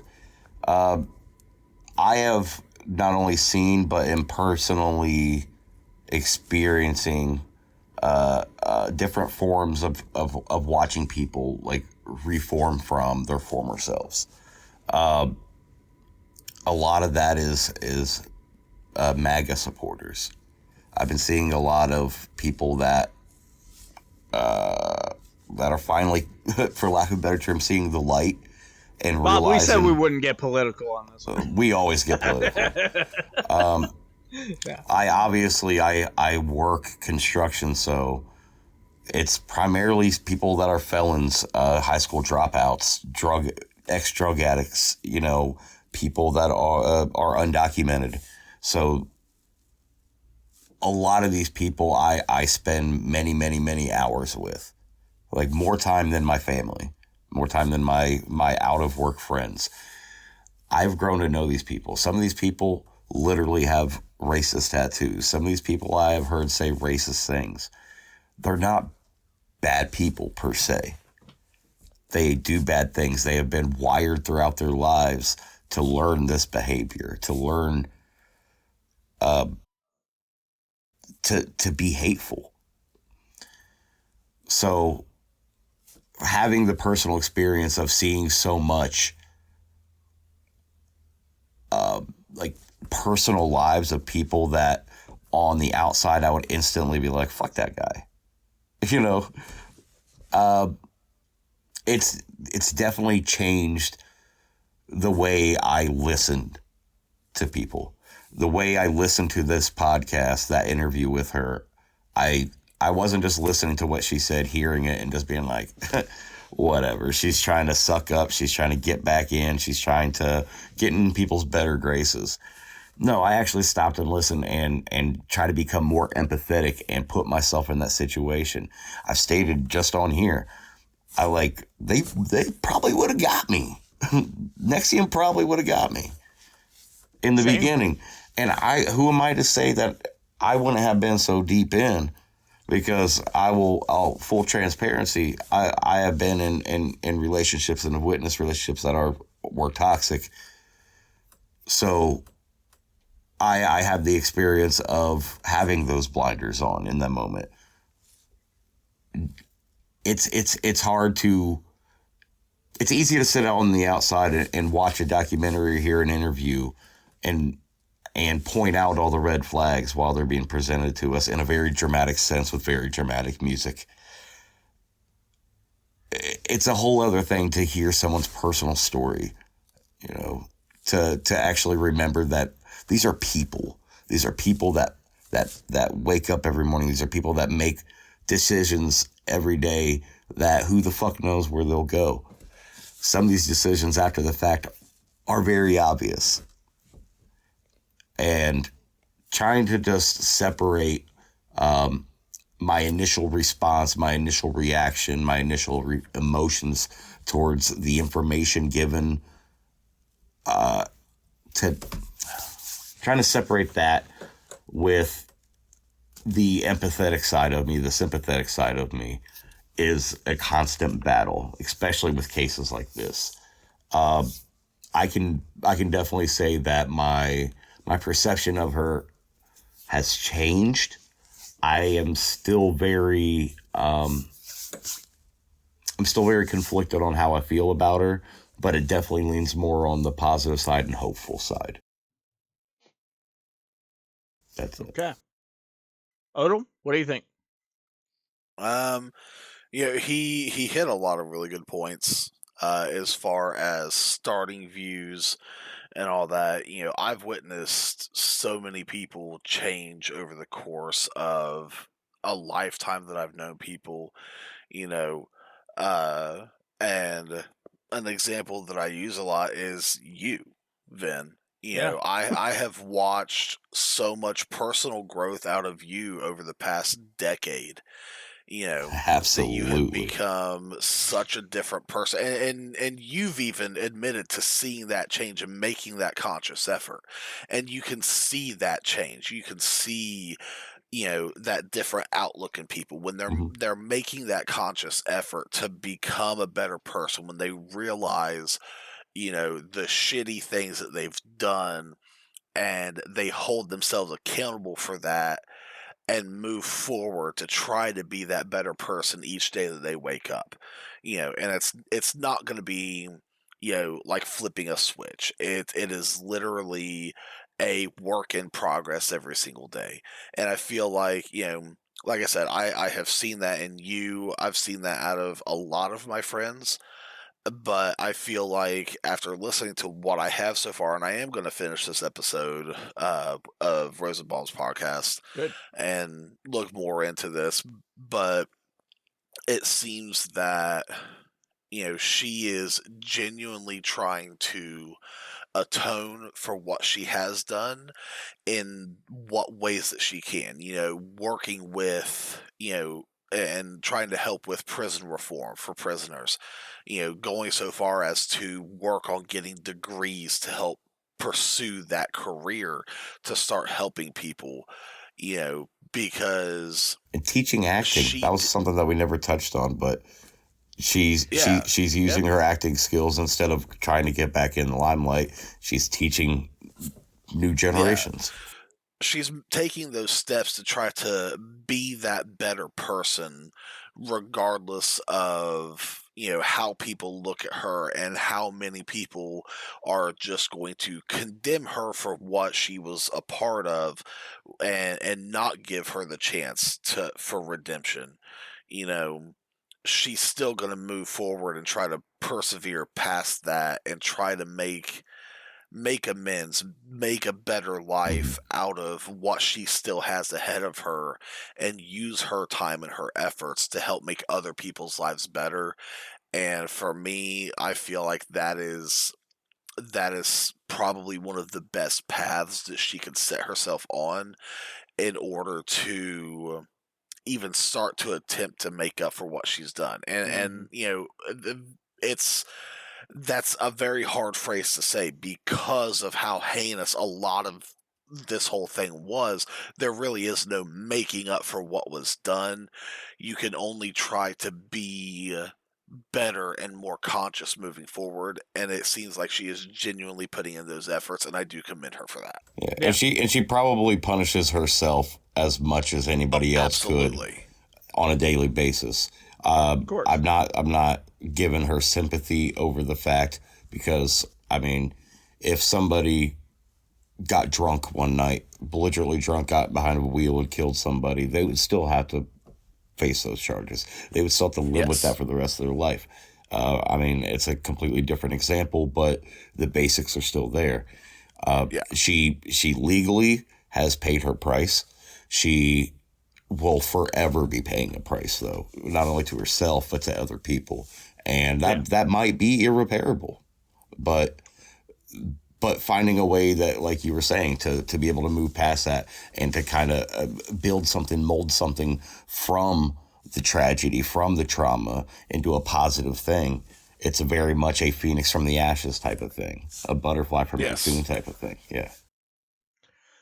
Where I land with her is she's definitely a more sympathetic character to me at this point. Having listened to all this stuff, like you said, Bob, she's paid her price legally. It sounds like she's paid a lot of price personally, and she too is also a victim of this, and somebody else is paying the price for that. It's one of those things where, also building on what you said, Odell, about myself. While I'll never say I'm not an asshole, or you are. You're just a nicer asshole. I have worked hard. I can acknowledge that myself. I have worked hard to do better. And if I can acknowledge that in me, how would it be fair if I couldn't acknowledge that that's a possibility for everyone. Is to do better and be better. And that's part of, and it's part of the steps of being better is to be able to, like I said, like stop, listen, and actually hear their story and be considerate of it. And hearing and absorbing, not be biased on your initial emotions and reaction to it. Yeah, absolutely. That can't be right because I feel this way. It's not the right emotion. Exactly. Listening with the intent to comprehend. Yes. And not to sit over here and blow you too hard, Vin, but like Odo's 100% right though, dude. God. Like Britt has only known you for the last 6 years, 7 years, and she has personally seen and stated your progress on the positive changes you've made with yourself and the way you present yourself, the way you treat people, the way you handle situations, and the way that you speak on injustices, everything. And you have, dude. You are way different. You are such a different person than the boy that used to make these crazy skit videos at East High School to the man that you are now is outstanding. It's just to sit over here and pat our friend on the back. You make me. I'm tearing up, dude. Good. We finally got to it. I'm glad the anime glare is on your glasses strong enough that you can't see those tears. We finally got to the reason I wanted to do this podcast, which is to celebrate. All right, I'll let you finish. I'm done cutting you guys off. No, but if I can't acknowledge that everyone, and I use the word everyone a little loosely because there are some people who are beyond, you got your Trumps of the world. There's still a couple people on a list that is still a fuck you till the day I die. I think serial killers, like real serial killers, not like I walk. Pedophiles. School shooters. I was gonna dance around it, but no, school shooters. Fuck them. These are irredeemable people. But everyone else.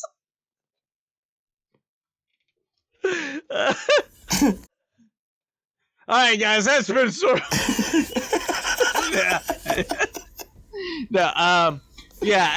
I have to believe that people can change. Especially, when everyone involved is still above ground. Yeah. Doesn't mean it wasn't wrong. Doesn't mean there's not atonement. And doesn't mean that atonement shouldn't be lifelong.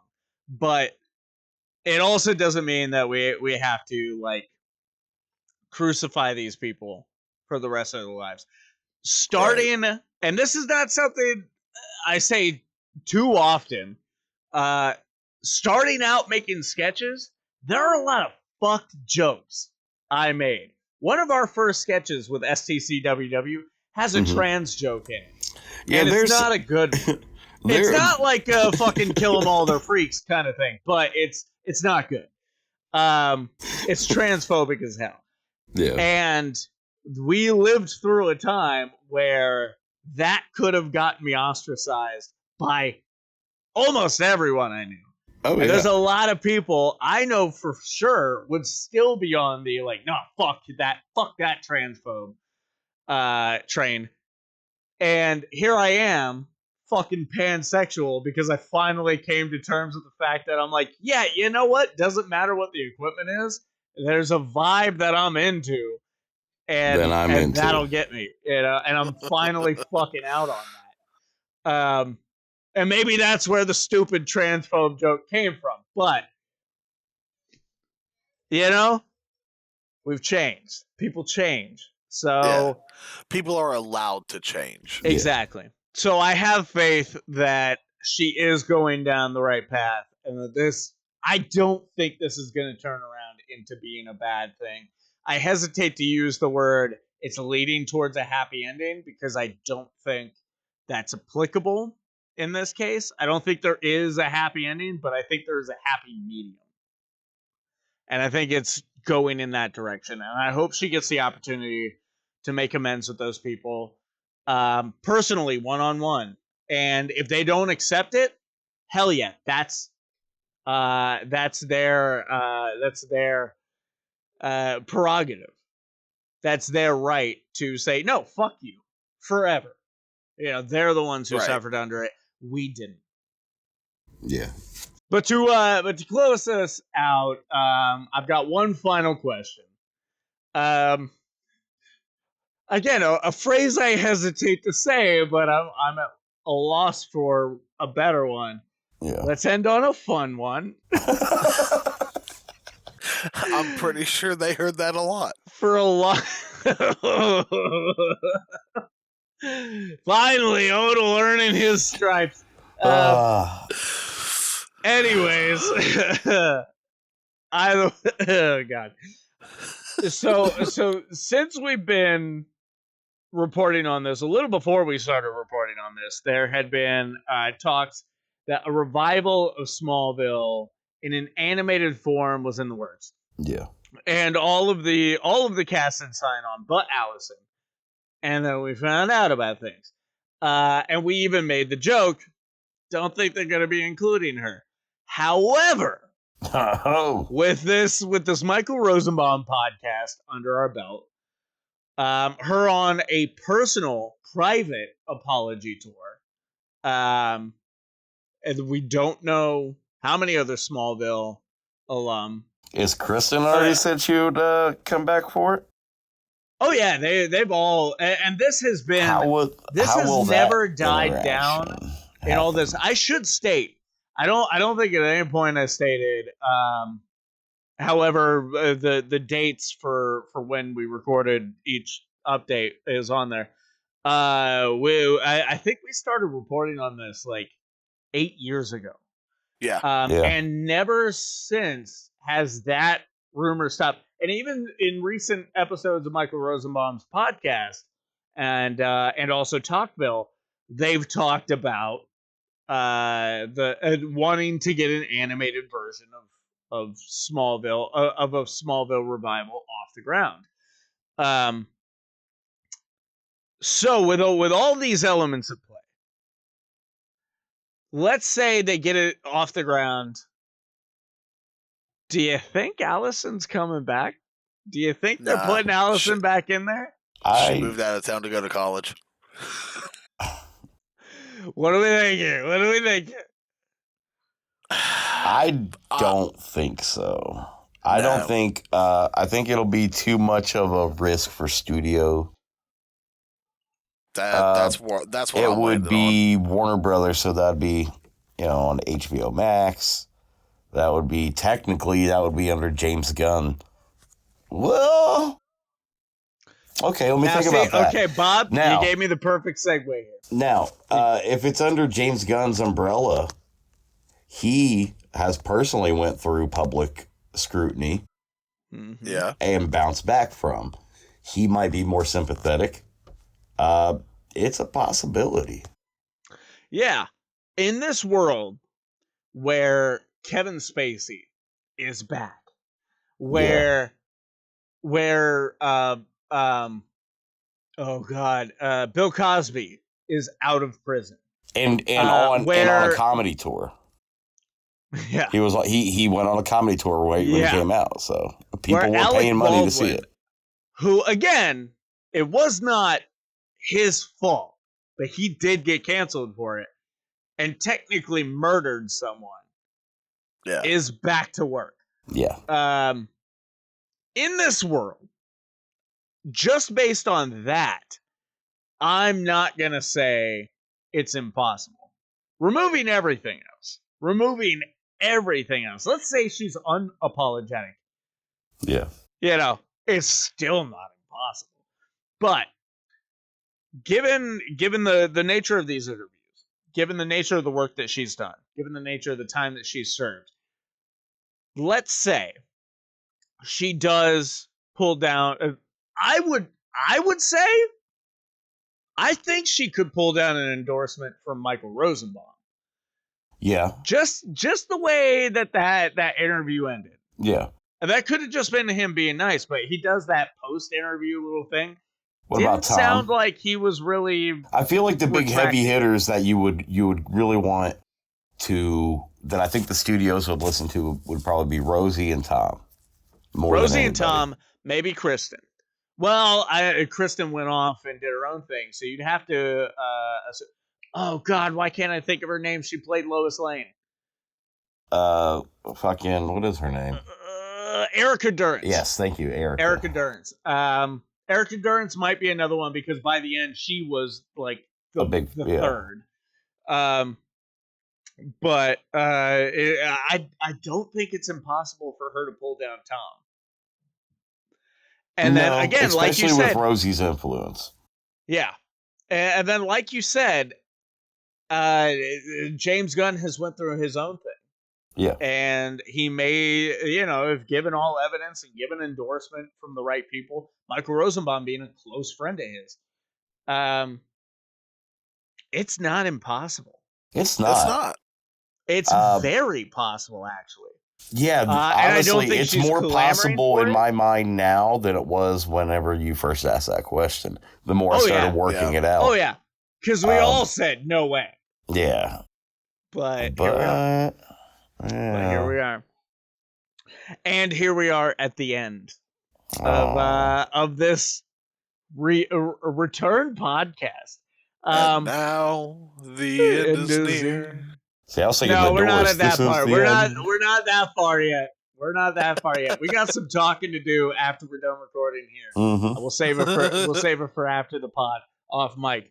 But guys, this all started as a nerd news podcast, and if you're an old school faithful going like, my God, why are we doing the Allison thing to this length?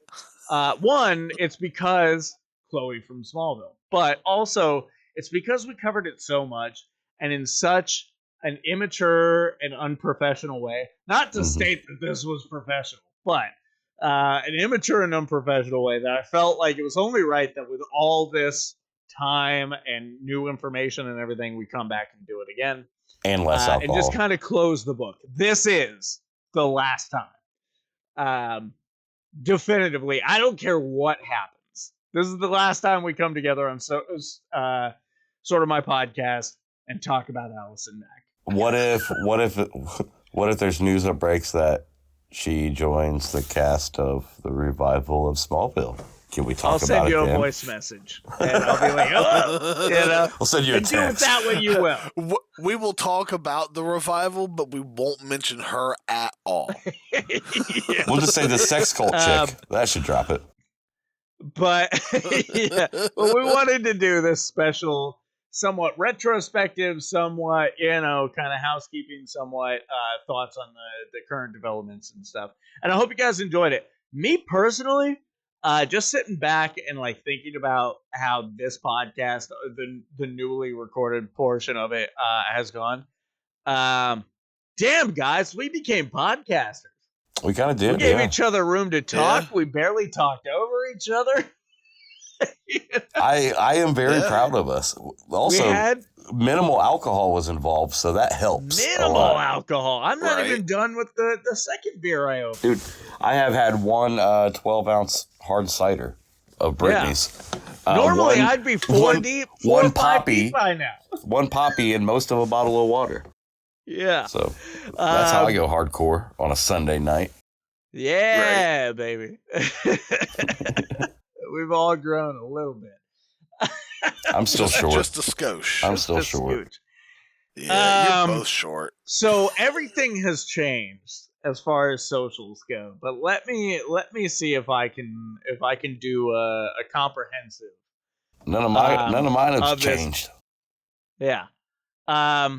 Guys, thank you very much for watching this. Wherever you're watching it, it's got some sort of like or heart or whatever. Go ahead and hit that. Comment your thoughts. Do you think Allison Mack is prime for forgiveness? Do you think she's full of shit? What do you think? Down in the comments below. Do you believe she would be in a Smallville animated revival?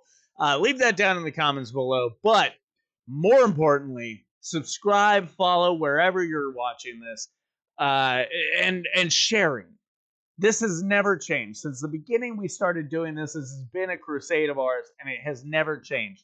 Sharing is the way to get us out in front of people. And if you want to see more stuff like this, that's the best indicator to us. You want to see it so bad, you're willing to put it in front of other people, regardless of their wishes. So, sharing is so paramount. Guys, you can follow Subject to Change Entertainment, Subject to Change ENT on all the things except Twitter. It's still, I never deleted it, but it's still there. However, you will never see it post. But everywhere else, we're on it, guys. Please, we just passed 500 subscribers on YouTube, and I would love to see that keep going, baby. Would love to see that keep going. Guys, we've got a documentary coming out in December. If you are local to the Portsmouth area, please come out, watch that. However, it will be available in other ways. And look for Rat Songs February 21st. The premiere is in Portsmouth, Ohio at the Republic Theater. More updates to come, especially if you are watching the @Rat Songs movie Instagram on Instagram. On Facebook. To trip up somewhere. Guys, if there's any socials other than that to follow, they'll be in the description down below. My name is Vincent Herman, Vin the Human. My name is Bob Collins, Boba Fett. James Odell, Alpha Spectre. And we'll catch you on the next one. Bam, bam, bam, bam, bam. Bam, bam, bam, bam, bam.